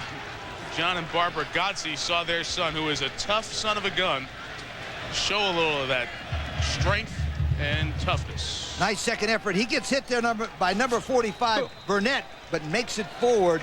But the lineup, the reason that happens, Kirk and Mike, is the defensive linemen want to get so close to the ball that their heads are over the line of scrimmage. Jackets keep the drive alive.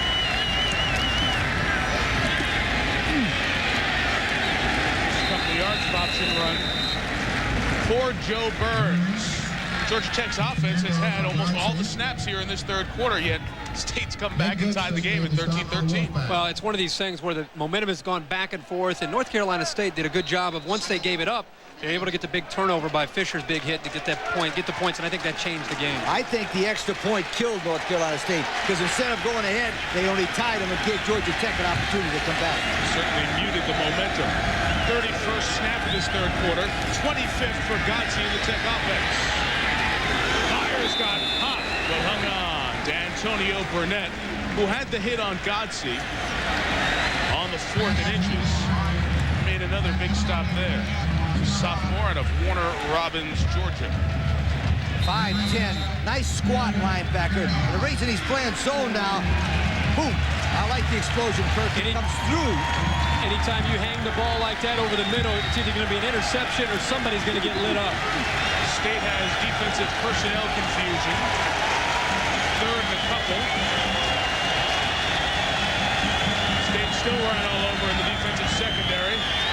But they just come close to stopping the run here on third down. It was Burns with the carry. He's right at the 1st and 10 line where the line judge is. We're going to have another 4th and short. We all take. All right, I'm going to ask all of you. All right, he did not make it. Mike? I believe it will be 4th down. Yes, it will be. You know, I could tell that. How? The official started winding his hand. That's right. It's actually that's a pretty good indication. Half a yard here. Now we're going to kick here with Luke Monge coming in. Good luck, Monge. Oh, my gosh. You don't want to go to George Leary if you miss this one. First guess. Not a good call. What if he fakes it? I don't care. 3 is not as good as 7.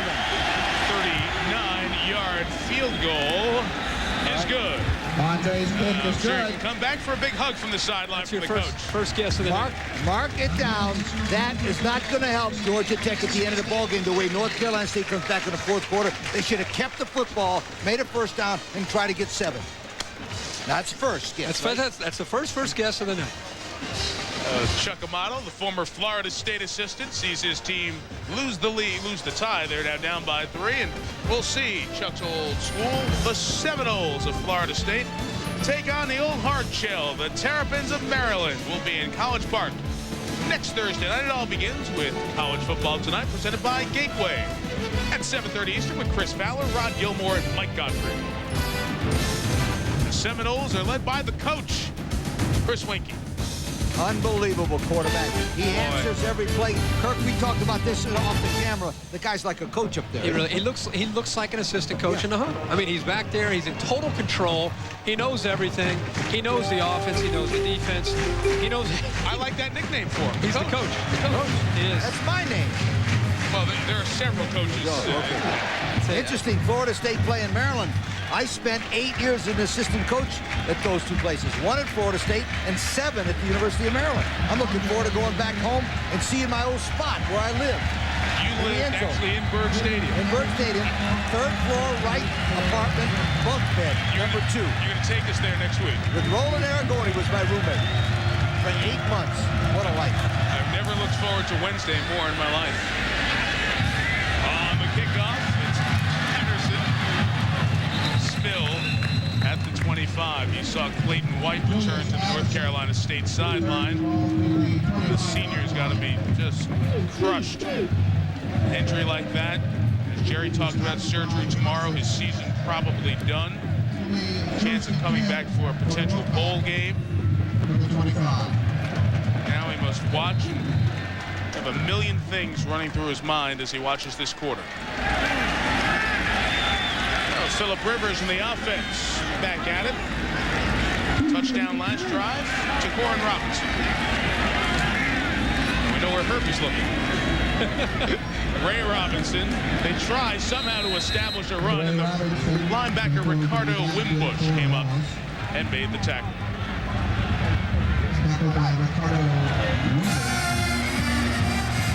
Well, between Willie Wright, number 80, and Corin Robinson, number 3, when they throw the football, I think it's safe to say where they're going to hit.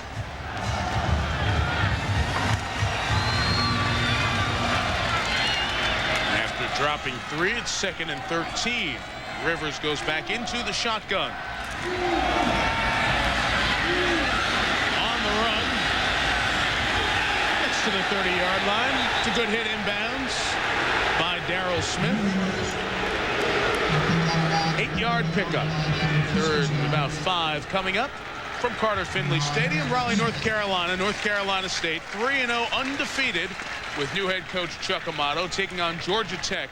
The Yellow Jackets trying to avoid an 0-2 start in the ACC. They lost the game. Everybody in the league loses to Florida State. But 0-2 becomes a difficult hole to dig out of.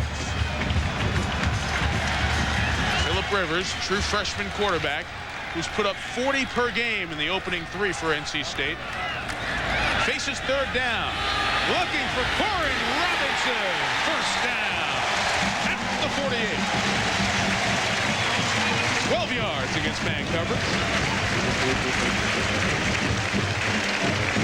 Well, here it's a mismatch. If you go by experience, Corin Robinson, look at the size advantage over Jonathan Cox, who's about 5'10". And the ball was well thrown there by Rivers away from the defender over the outside shoulder. That was also what they call the automatic fade. They were going to try to throw a quick pass out to him, but he got pressed. They went right over the top. Nice mental play by Rivers there. 5 catches, 92 yards now for Robinson. Ray Robinson runs. And they're unrelated. That's a good 5.5-yard pickup for Robinson and will bring us through the end of the 3rd quarter.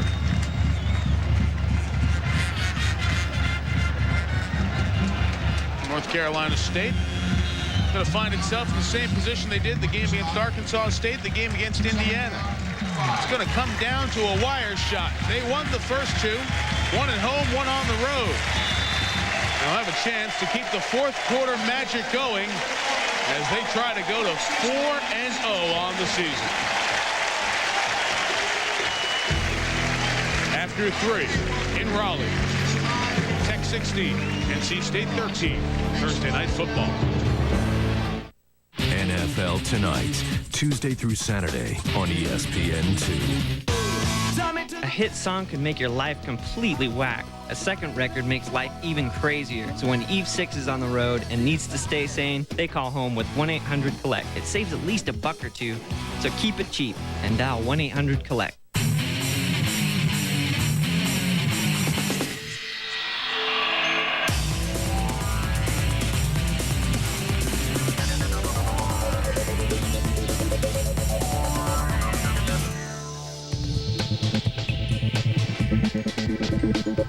When you've got to get rid of the flakes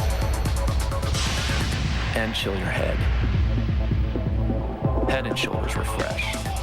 Lose the flakes and chill. Whatever you want, it's yours. He may have made a deal with the devil. Cheers, darling. I want to be smart and good looking. You got it. He's so handsome. Would you like to taste the stars?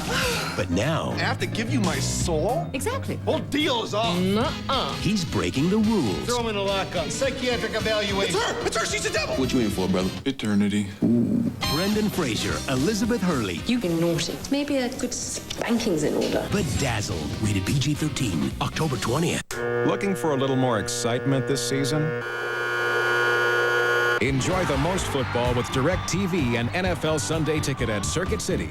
You'll get up to 13 games every Sunday, and right now you can save up to $400. Get your DirecTV system at Circuit City, subscribe to Total Choice Platinum Programming and NFL Sunday Ticket, and get 3 free months of Total Choice Platinum. Plus, save $100 on standard professional installation and up to $40 on powered antennas. Now at Circuit City. How to speak Australian.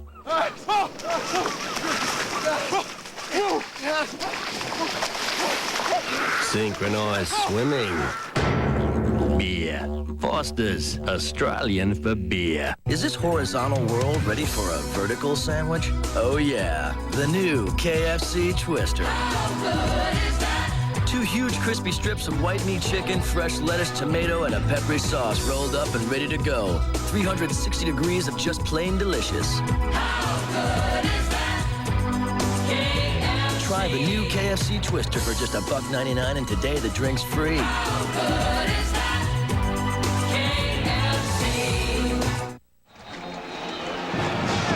And now the fourth quarter from Raleigh. 13-3, NC State outscored Tech in the third, despite the fact that Georgia Tech ran 17 more plays in that quarter. With Carolina State with a drive as we start the final 15. 2nd and 5 and a false start. We'll drop him back 5. Reggie Poole, the right guard, was a little anxious.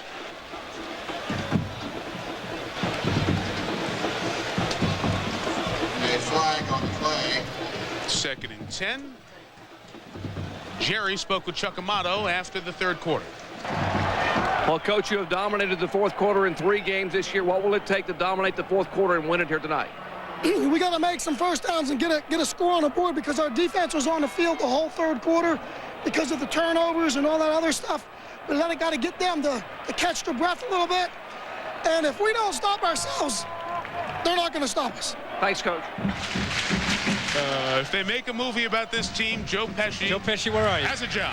Rivers to Ray Robinson. Broke some ankles and got a first down to the 33.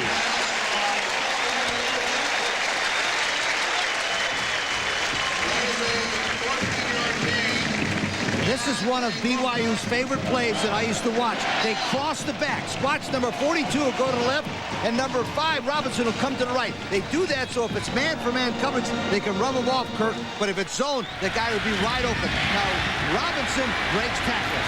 Boy, is he a good football player. After picking up first heat, 15, 1st and 10 for State. Robinson runs behind the pulling guard, Reggie Poole. First down to the 20. After a reception of 15, a run of 13. Let me tell you something. Robinson, Corn, Robinson, Ray can play any place in the country. What do you think? Yeah, I think they're both very gifted. I think Corn Robinson's probably in a whole different league, but Ray Robinson is a tough runner.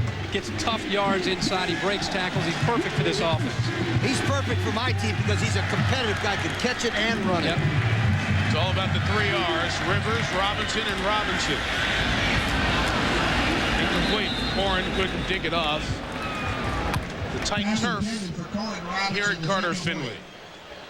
It's interesting to watch Phillip Rivers and to remember that he's a true freshman. We continue to talk about what he can do in the fourth quarter, but you don't want to just continue to say this, but you got to appreciate for a young man that was in high school last year to watch him and watch how poised he is, considering we're in a 16-13 game and his team's undefeated. And a lot of people are pointing to him to get this thing done. Son of a coach. One of those special phrases often used. Ryan Peterson is in motion. Rivers moves, brought down. The defense, which was the story in the first half, another play by Darrell Smith. Sack 4 for the team this week. As a former coach, there's 2 things that you judge a quarterback by.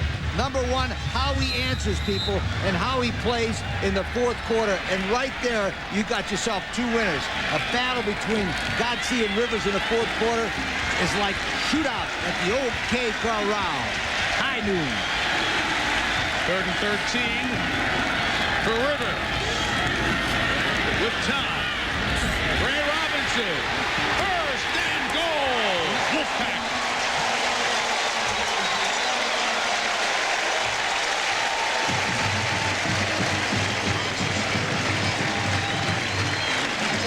Again, they're going to slip Ray Robinson out of the backfield and continue to use him on this hide route. They love to use man coverage here and simply out outrun the linebacker. The offense feels that there isn't anybody who's going to be able to stay with their running backs. And there they do it again. Again, that was that BYU play where they used the crossing against man, or if it's zone, they rub off each other. Great call by Norm Chow. Wolfpack driving for the lead, which they have not enjoyed tonight. Robinson. Willie Wright, his tight end, gave him the hardest hit on that play. Got it down to the 5. Talking to Norm Chow before the ball game, he told us that the goal line offense inside the 5-yard line is number 5, number 5, number 5, or number 80. Watch out for Willie Wright down there. That's what I think. Do you like He's him? coming off the field right now. It looks like he's a little bit dinged up, but you're right. Number 80 inside here. They love to go to him on man-to-man situations. Willie, hurry up. Get back in there. We need you. Second and goal. Ray Robinson, the lone back. For Corin Robinson. Touchdown!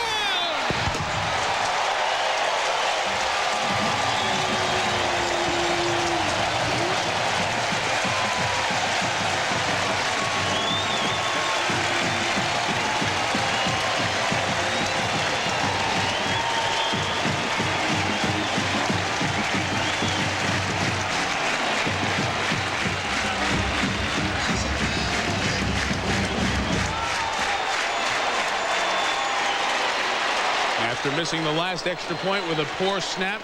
See how Danny Young's snap comes back to the holder, Bobby Moore.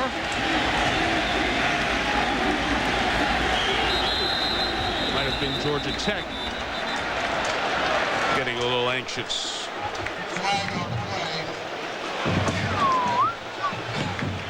Wow. Corin Robinson, 6th touchdown this year.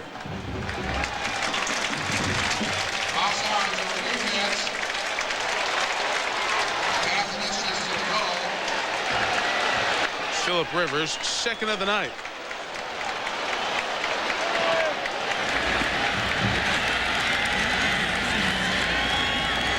Important extra point. Want the lead to be more than a field goal if you're rooting for NC State.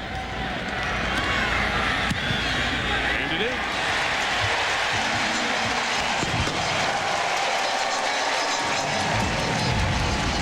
Six catches, 98 yards. He wears 2 big old diamond earrings. He's the stud shining tonight. Corin Robinson's had a breakout game, and Phillip Rivers' dad, who's a coach, says, "Way to go, son. Pack on top." I'm out. I'm from AXA Advisors. C, AXA Advisors. I work with you. One-on-one. But I'm not alone. Thousands of talented people. Billions in assets. Back me up. If I don't know an answer About estate planning. I do. If I need an expert in asset allocation. In deferred compensation, I help. AXA Advisors. One-on-one. This great team Can help you grow. succeed. AXA Advisors, building futures. It's your concert hall. It's your car. Keep it going with Midas. New services, more parts, a lifetime guarantee. We're more than mufflers. Go Midas.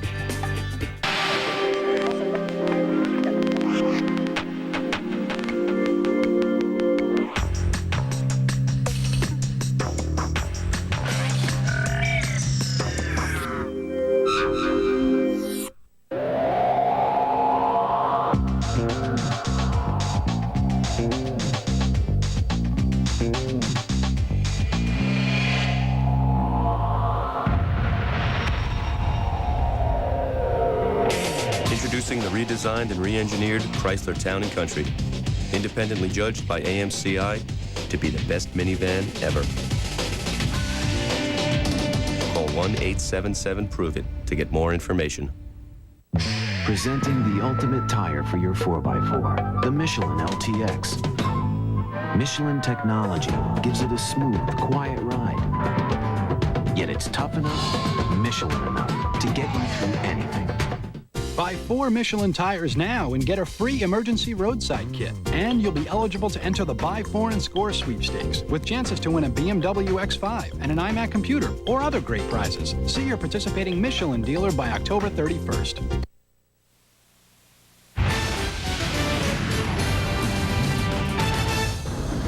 Hi, I'm Phillip Rivers, NC State's true freshman quarterback. I'm standing here on campus in front of the bell tower, which is lit up red after an ACC win. Although I lead the NCAA in passing yards per game, my goal tonight is to light this tower red. Now, Phillip Rivers, very composed, mature, and smart young man, has put up some good numbers when it counts here in the second half. Once down 13-0, North Carolina State has scored 20 of the last 23. They lead by 4. Kelly Campbell, who's been quiet tonight, up to the 20. Big hit by Craig Moody, reserve receiver. Let's go back to this touchdown pass. Very impressed with Phillip Rivers. Here it's a fade route, but you need to throw it into the corner and allow your receiver to go run it down. And Corin Robinson with the height. Look at it, the ball is thrown right into the corner. Perfectly thrown by Phillip Rivers to his main man, Corin Robinson.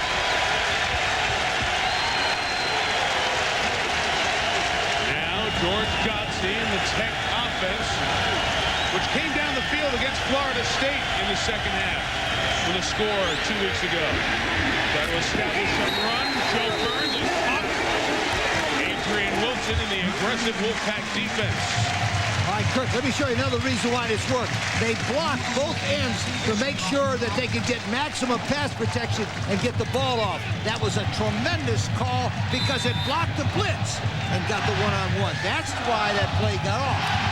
Good call by Norm Chow, blocking the tight end. Surprised that Georgia Tech would go one-on-one down deep against a big receiver like Corin Robinson. Chow time on the Chuck Wagon.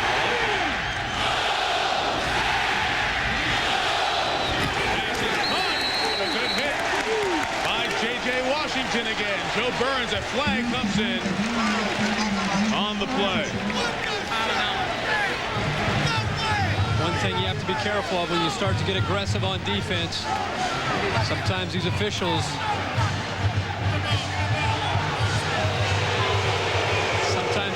will try to take away that aggression. North Carolina State simply made a big play there. Washington came up, and after he came up on the top, number 44, LeVar Fisher, they're going to call for a late hit. He was just flying to the football.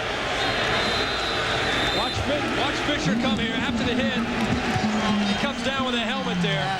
He came down with a helmet. Very good call by the official. If he wouldn't have come down with the helmet spearing, they probably would have gotten away with it. Very good. Out of the gun, GODSEY. Got away from Brian Jamison. Nobody open downfield, so he sticks his head in there. And Fisher gave him a lick, and Fisher may have taken the worst of it. Goes 47-yard line. John GODSEY's son backs down from nothing. Able to avoid the rush there by Jamison, but now once he gets upfield, you're in no man's land. He's trying to get down, but he couldn't. And I tell you what, you're right about Fisher. He came down with his head down.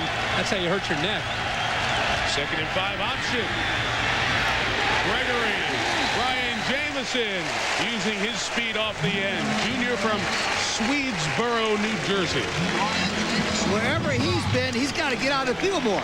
That Brian Jamison can run. He's been on the sideline too much. He's their super sub who's been slowed by a hamstring in the pre and regular season. Watch his speed coming down the curve. Oh, man. Nice. That guy has got to be on the field for North Carolina State more. Forced 5 fumbles last year. 3rd down. You see where they have to go.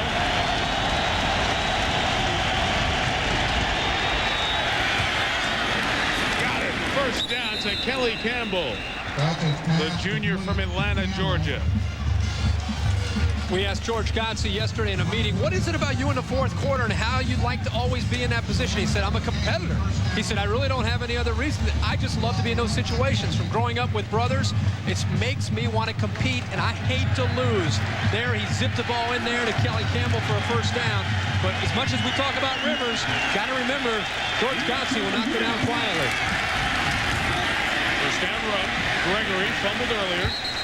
1 yard. His NC State defense far more active in the second half. Corey Smith made the tackle. John and Barbara GODSEY again. George is their son here at Georgia Tech. their son Gary. What a season for this family. Because of the Arnaz battle injury, Gary became the starting quarterback at Notre Dame, playing that high-profile schedule. They're going splitting some weeks. On Thursday, Saturday, they're able to see both kids play. And what a thrill it is for them. I'm sure Gary's in South Bend watching his brother, as competitive as they are. He's pulling for him. Oh, intercepted! Terrence Holt! Eludes the tackle to the 35 of Tech.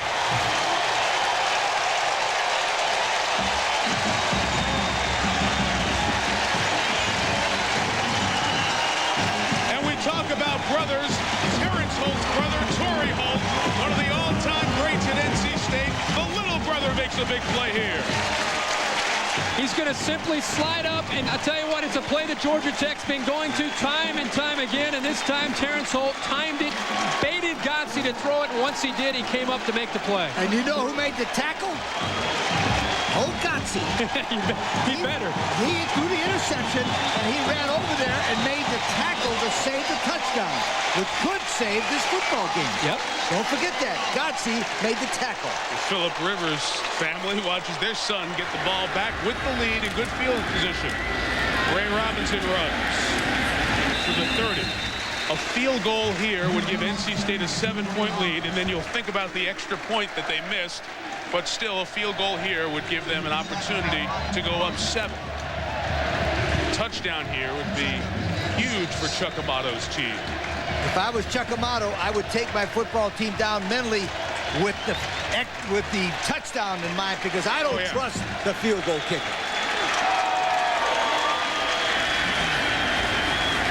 Second and 7, a play pass. Pressure, sack. 3 men meet at the quarterback, and Ricardo Wimbush has been all over, along with Darrell Smith. And Darrell Smith is a true freshman. Wimbush has been in there. They've been bringing the backers, but Greg Gathers also. He's been coming from a defensive end position. They have been all over him the entire evening. They've come up with 5 sacks, numerous hurries, and that's one thing that they were relying on early in the game, getting pressure on Rivers and going back to it. It's 2 sophomores and a freshman. O'Leary's defense is young. He's trying to keep them fired up. They've seen a lot of snaps in the second half. Whatever Rivers has to do is don't turn it over. Punt the ball if you don't make it. 3rd and 14. Fullback Derek Roberts. Right at the mark for a first down. And he has it. Kirk, you and I are sitting up here. We're looking like BYU. He might not have it. I'm sorry. Go ahead. There's Roberts coming out of back, but this is BYU's offense. He's snide. You call it hiding, right? Yep, little hide route. He's a hide route. Sneaks in there and gets it, and boy, there he goes. That was a tremendous call, because Norm Chow called that one from the old days at BYU, because everybody was going to drop deep, and he'd come underneath. What do you call that route? Hide route? Yeah, nice little hide route. Boom. Excellent, excellent call. Wonderful execution. They did get the first down. The spot was about a yard behind where the player ended up. The fans were booing the spot, but he just made it by the nose of the ball. I know they have Derek Roberts listed at 234, but when he runs with his pads on, he looks like he's 250 and a tough guy to bring down. He leads the way for Ray Robinson, who lost the ball! And Rivers got it back! Greg Gathers had his arm in there. This is again a heads-up play by the quarterback, Phillip Rivers, as a true freshman. Mom can't stand it. But watch the quarterback. Again, remember, 18 years old, true freshman. The ball comes out, and this is Coach's son. Okay, remember one thing. GODSEY makes the tackle and saves the touchdown. Yep. Rivers recovers the fumble. These guys play well in the 4th quarter in every area. That's right. These families are dying with every play. Corin Robinson trying to make a lot happen. Rivers threw a block for him. And he's knocked down at the 28 by Corey Collins. Collins for Georgia Tech is the free safety in the game because Jeremy Myers is out with a knee injury. And Rivers is feeling it a little bit. And a North Carolina State player is hurt on the play as well. Just a thought. If you're George O'Leary and you're getting ready to call this defensive play, You got to think about being aware of coming up with the backs underneath. They're going to dump it underneath. They've had a lot of success with that. The problem you have, Kirk, in that situation is if you play man for man, they'll rub off on you. If you play zone, they'll throw it, dunk it in between and let the guy run. The center, Derek Green, got hurt on the play. They're looking at him. And right away, the backup center, who's really the third-string center, Joe Lardino, a sophomore, is over there trying to take some snaps with Phillip Rivers. I want to practice a shotgun snap. Oh, let me tell you what worries me. Anytime I see a second or third center come in, I worry about the shotgun snap, not the one that hands it to the guy. And that, if they don't get in the shotgun, there's no way they could protect this kid unless they do that little slip. That could affect this play. Absolutely, no question about it. Green can't put any pressure on the right knee. He's starting because Keegan Weir, who was the starter at center for the beginning of the season, was injured, broke his leg for the second time in this many years, the same leg. So Green had to move up and become the starting center. He's done a nice job. He was overmatched last year, but he's a lot stronger. He comes out, and Joe Lardino comes in. Lardino, who lost 21 pounds this spring, now is in the hot seat. I know it's risky, but they've had so much success bringing Winbush and Smith. Turn them loose. It looks like they're going to sit back, but I would turn those linebackers loose, especially with a new center. Nobody right over the center. Rivers, quick one to Eric Ali. Got across the 20 and to the 18-yard line. 17. Field goal time, 35-yard attempt coming for Passingham.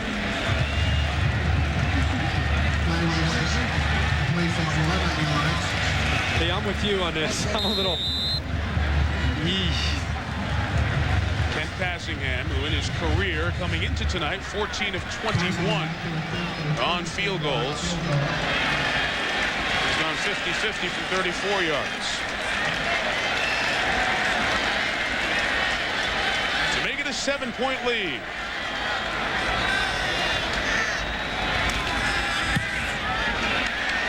Off the upright end.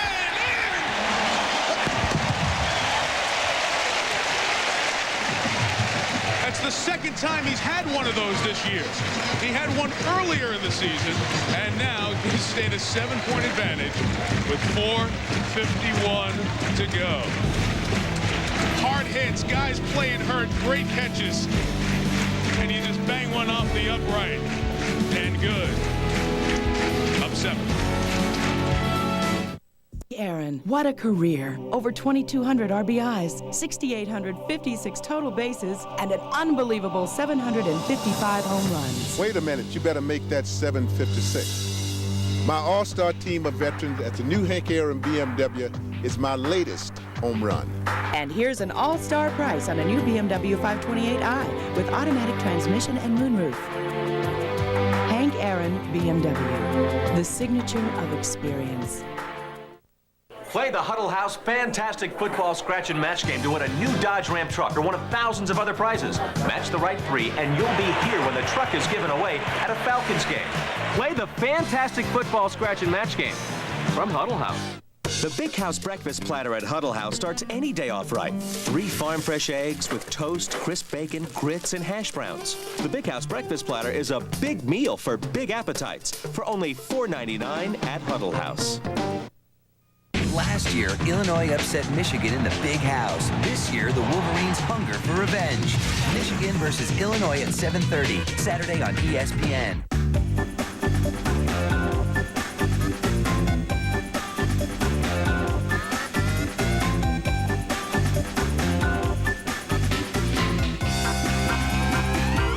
The all-new Chrysler Sebring sedan. Proof that it's not the destination, it's the drive. Now lease the Chrysler Sebring LX sedan for $259 a month. ESPN's presentation of Thursday night primetime college football is brought to you by Dodge. In a perfect world, everything would be different. And by Michelin, because so much is riding on your tires. Great enthusiasm tonight here in Raleigh. Crowd of 50,000 watched NC State take the turnover and turn it into 3 points with a little bank. from Kent Passingham, the field goal kicker. 34 yards out officially. And George Godsey will get it back in his hands, down 7 with 4:51 to go. Good kick. Good return as well. Untouched all the way to midfield for Kelly Campbell. Incredible. Nobody touched him. Not even close.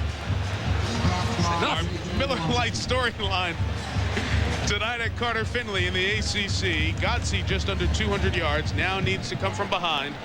Rivers, Robinson, and Robinson getting it done for North Carolina State, as they have all year. Corin Robinson, the receiver. Ray Robinson, the running back.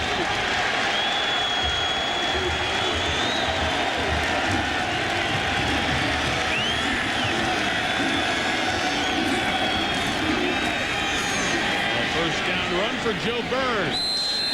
Slipped a tackle and ended up getting 6 before Terrence Holt and Brian Jameson brought him down. Here's Jerry Punch. Guys, in Georgia Tech's home opener against the University of Central Florida, they trailed 17-7 with 3 minutes and 48 seconds to go in the football game. George Godsey did what he's doing right now. He drove them down the football field not once but twice. 2 touchdowns in the final 3 minutes to win 21-17. They've seen this chapter before. Trying to do it again. Plenty of time here. They need a score to tie. Burns takes it forward. He's running into a wall before the first down marker. D'Antonio Burnett, the sophomore, made the hit. Chuck Amato burned one time out with his defense here in the second half.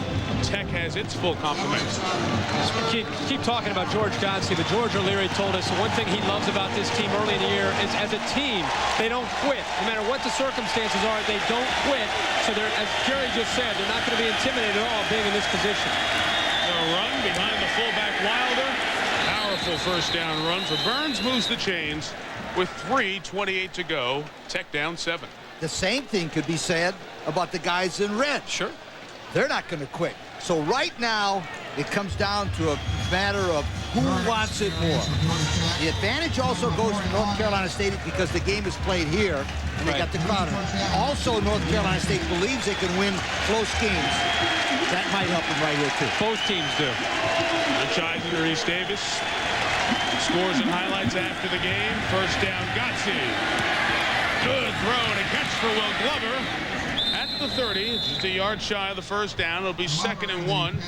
Good down with 3 minutes to go. You know what? I think George Godsey almost feels more comfortable. We were talking to him yesterday about being in the shotgun. It's almost like he feels more the more pressure that is on his offense, the less he's thinking about all the things about perfect timing and what do I do on this play. He's just going out and playing. He's like in the backyard playing football right now. Georgia Tech calls this their fastball offense. And he does it very, very well. Looks like Nolan Ryan throwing the fastball. 2nd and 1. Put it up for grabs and incomplete. Fans wanted a holding flag, but none thrown.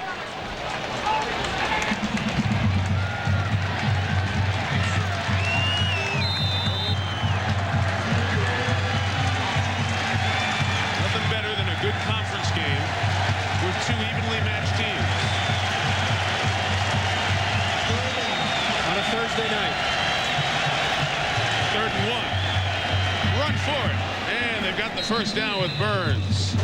Burns carries across the 30.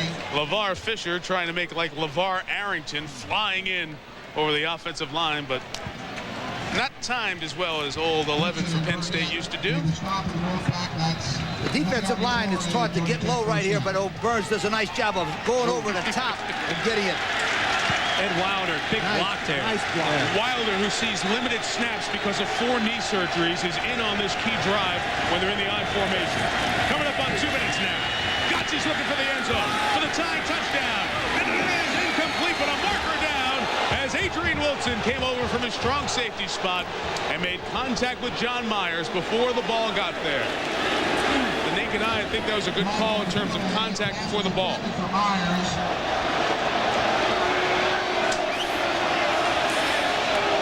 Wilson's, you're not going to see him in your picture, but he sees it right away. As soon as the ball goes up into the air, he's coming over, and that's clearly pass interference. Good flag. Could almost call it on Brian Williams, too. Pass interference on the left back. Any good set of home fans should be booing there, but the officials, who've done a great job tonight, they've done a great job tonight. Yes. We will take this any day of the week, the way things have been going. You mean you missed the Mississippi State 18 flag parade? Per team? Yeah. In the red zone, down 7, 2 minutes. First and 10, Tech.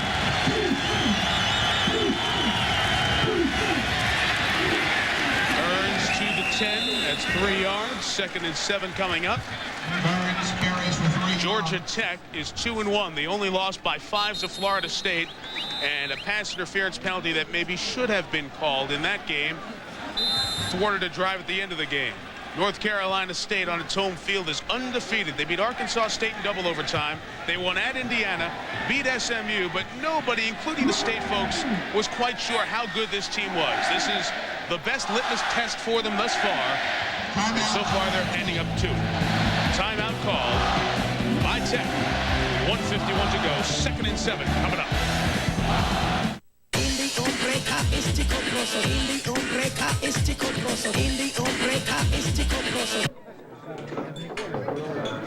Rima Ambrelos.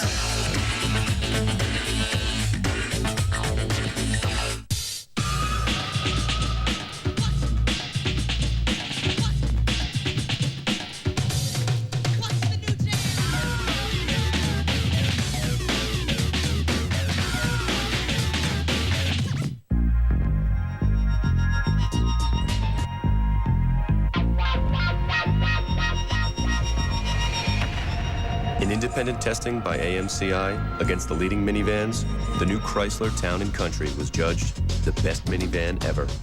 Introducing the next generation Chrysler Town & Country, redesigned and re-engineered. In fact, it's the best ever. For more information, call 1-877-PROVE-IT. I'm fast, I'm pretty, and can't possibly be beat. I've never faced anyone with that kind of bravery before.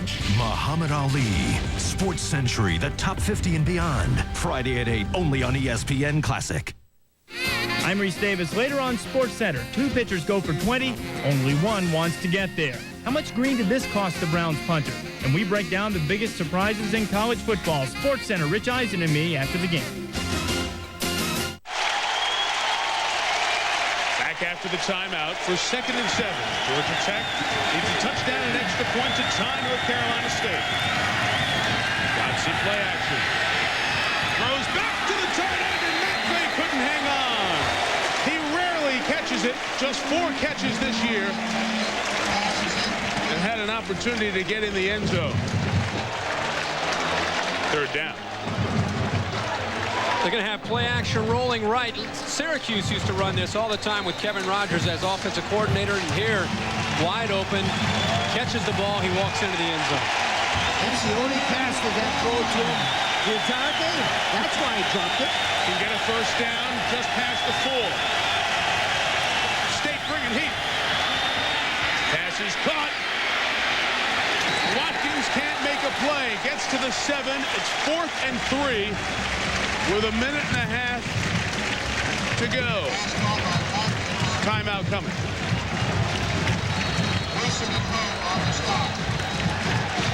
Each team 2 left, but after Georgia Tech takes this one, they'll have 1 remaining timeout.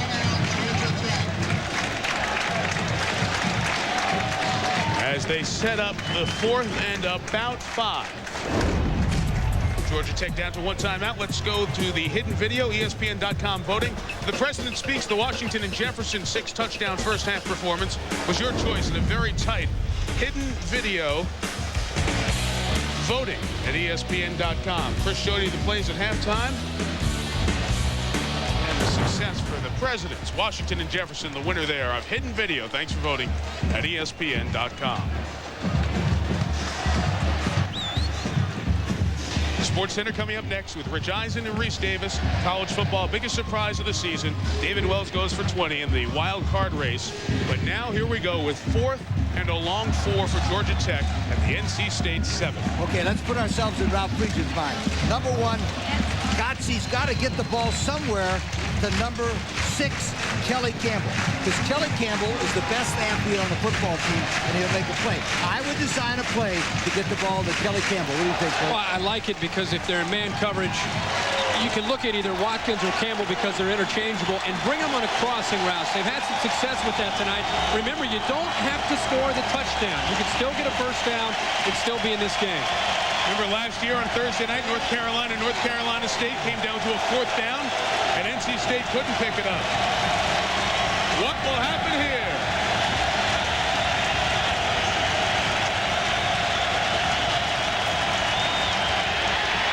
End zone! Touchdown!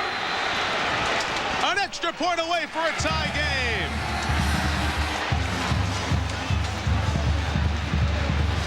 What a gutsy throw on 4th down.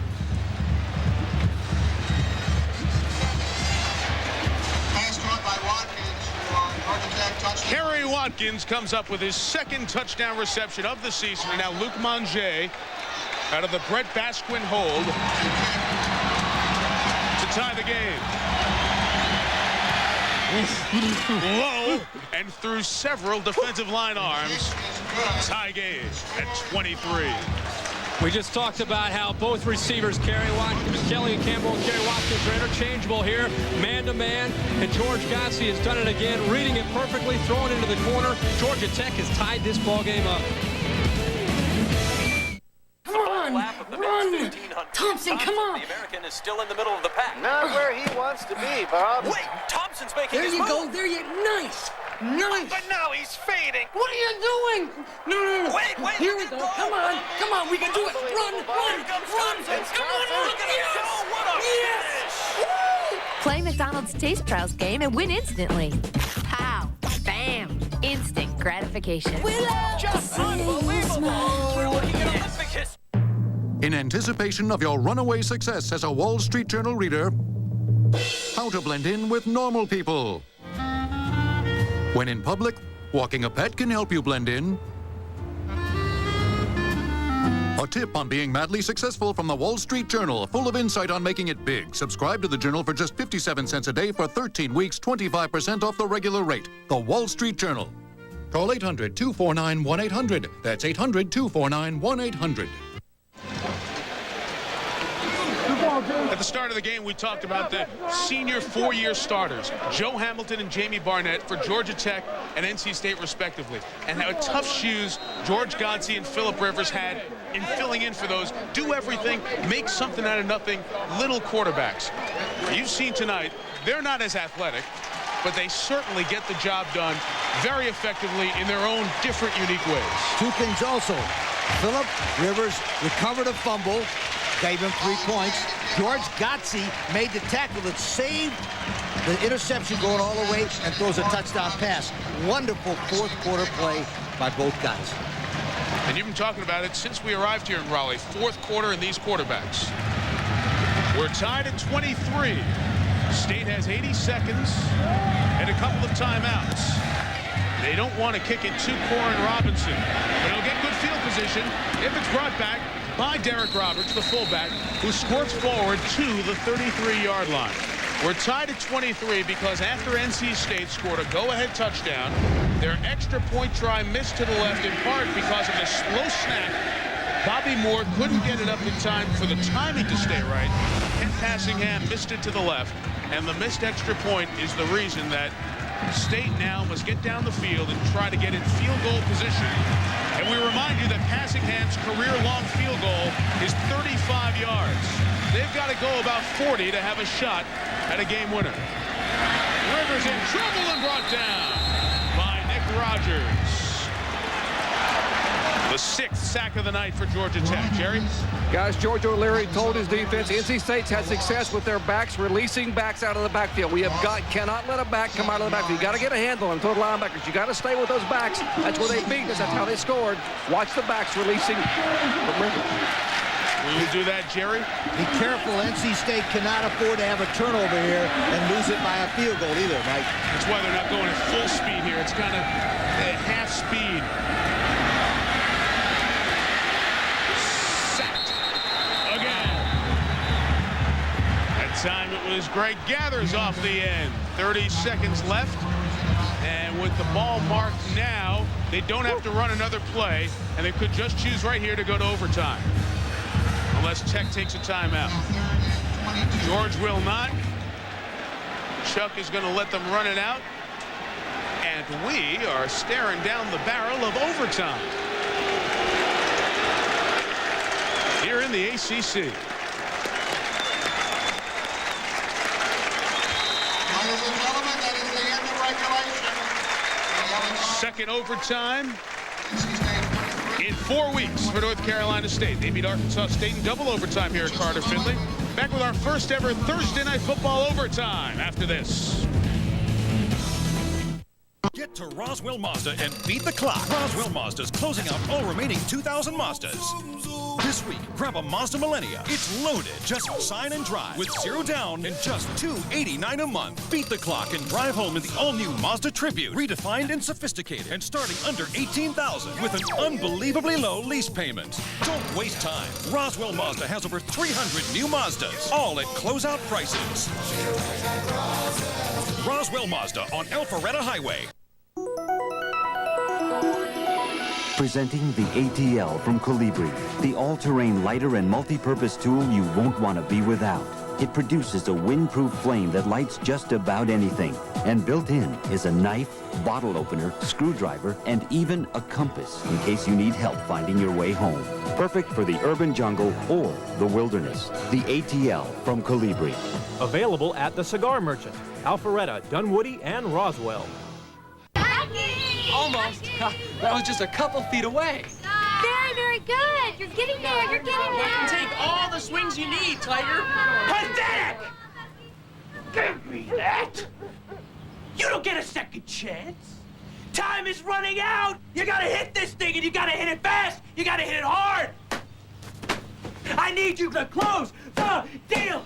You must close the deal. You must close the deal. Back for the coin toss to get overtime going. The backup quarterback, Olin Hannum, out there. Tech calls it. When you win the toss, as Georgia Tech just did, you want to play defense first. Olin Hannum can choose which direction for NC State and send him down by the student section in the band where the most noise is. So Georgia Tech wins the toss. We'll play defense first, and it'll all happen down here by the student section. So you've seen the coin toss. You choose defense so you get the last at-bat in the first overtime. Each team one possession from the opponent's 25 until a winner is decided. There's no game clock, just the play clock. And once we get past 2 overtimes into a third overtime, if that happens, you must go for 2 after touchdowns are scored. And the key thing to remember that sometimes people forget is if you pick up a first down, it keeps the drive alive. You certainly can have as many as 12 plays in an overtime possession for your team. As soon as we are done, Sports Center will come your way with Rich Eisen and Reese Davis. North Carolina State played double overtime and beat Arkansas State 38-31. NC State 3-1 in overtime.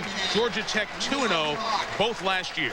If it gets down to a field goal kicking situation, Tech has the advantage with Lou Mankiw. Phillip Rivers with the ball first. First down run for Ray Robinson. 1 yard. That's it.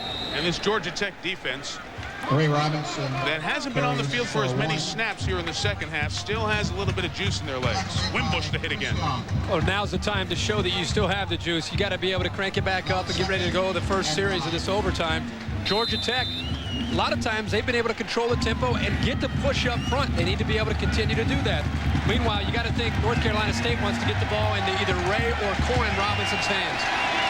On 2nd and 8, Eric Leak in motion. A lot of pressure. Rivers, Robinson, touchdown!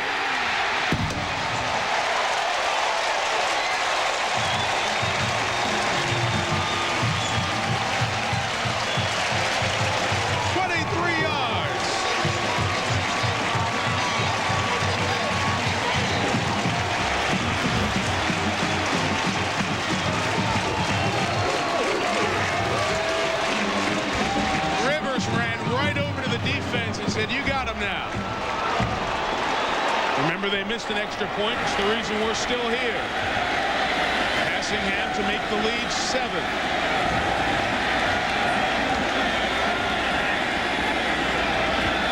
Good snap. Good hold. Good kick. And Georgia Tech must score. A guy, newfound guys, Warren Robinson here, fade route. Nice job by Phillip Rivers getting back. And once again, you can see that they've worked on this a lot perfectly. Right over the shoulder. One-on-one, he beats man coverage. But if you'll notice, he's throwing a hot pattern. Remember, the hot pattern is when there's an extra blocker coming back there. He just threw that thing right over the head, Mike. It was a perfect play because they blitzed the linebacker, got one-on-one coverage, and he got rid of the football. And the Rivers family that has moved from Alabama to be with their son here in Raleigh, they found a home. Warren Robinson, a career-high 3 touchdowns. He didn't need the neck gesture afterwards. Georgia Tech must score a touchdown and an extra point to keep the game going. You do get a timeout in overtime. Play action. Swing out, incomplete for Gregory. For Burns. Second down.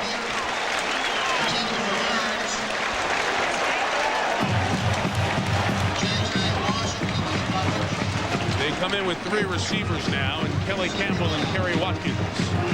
Chuck Amato trying to go to 4-0.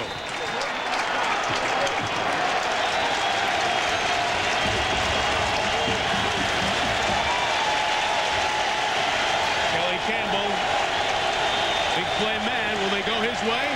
Godsey in trouble. Stays alive. Now goes down. And a flag.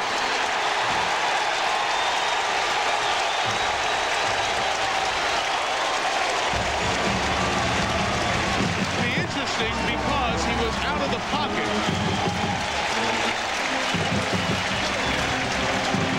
But grounding is still called. Loss of down. 5 yards back to the spot of the foul. They're going to be back at their own 43 with 2 shots at the end zone.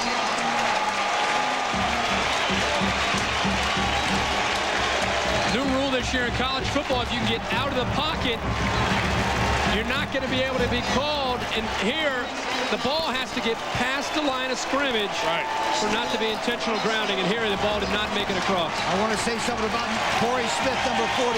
Not only did he miss it the first time, got back up and went back and tackled. They say he's the best football player in the front line by far. Corey Smith, 48, great play. Got to go the distance. Get it to the 15. Campbell stays in bounds. He's knocked down at the 35. It's going to be 4th and 20.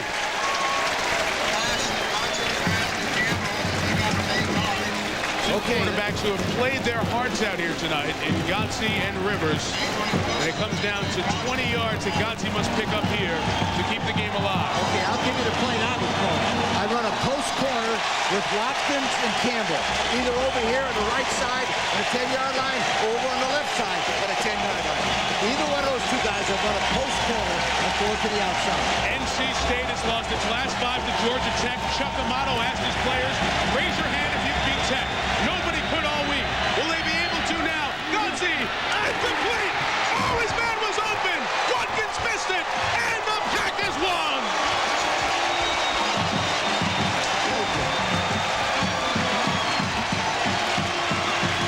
And here come the fans.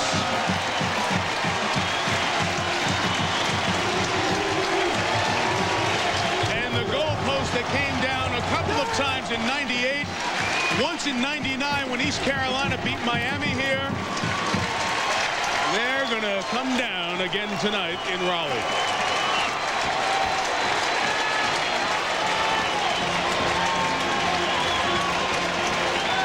Chuck Amato, 4-0. Undefeated. Best start by an NC State rookie head coach since 1917. Phillip Rivers, 4-0. Undefeated. George Godsey, gutsy, but not enough.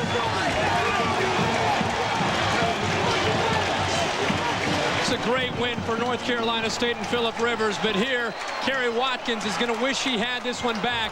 The ball is going to be thrown right here, perfectly into the pocket of the zone, and you can see Watkins had time to look back and catch the football, and you got to believe that he heard some footsteps.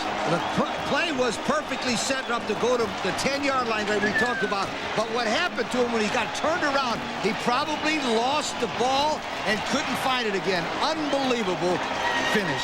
Phillip Rivers' mom and dad, brother and the sister who stayed up till 11:25 local time saw their son go 11 of 13 for 3 touchdowns in the second half in overtime. GODSEY thought he threw the perfect pass to keep the game alive right through the hands of his sophomore receiver, Kerry Watkins, and a gutsy performance goes for naught. One thing, let's don't forget, Kerry Watkins caught the touchdown pass to get into the overtime. I was going to say, Kerry Watkins needs to keep his head up because he has made big catches, and he'll be back.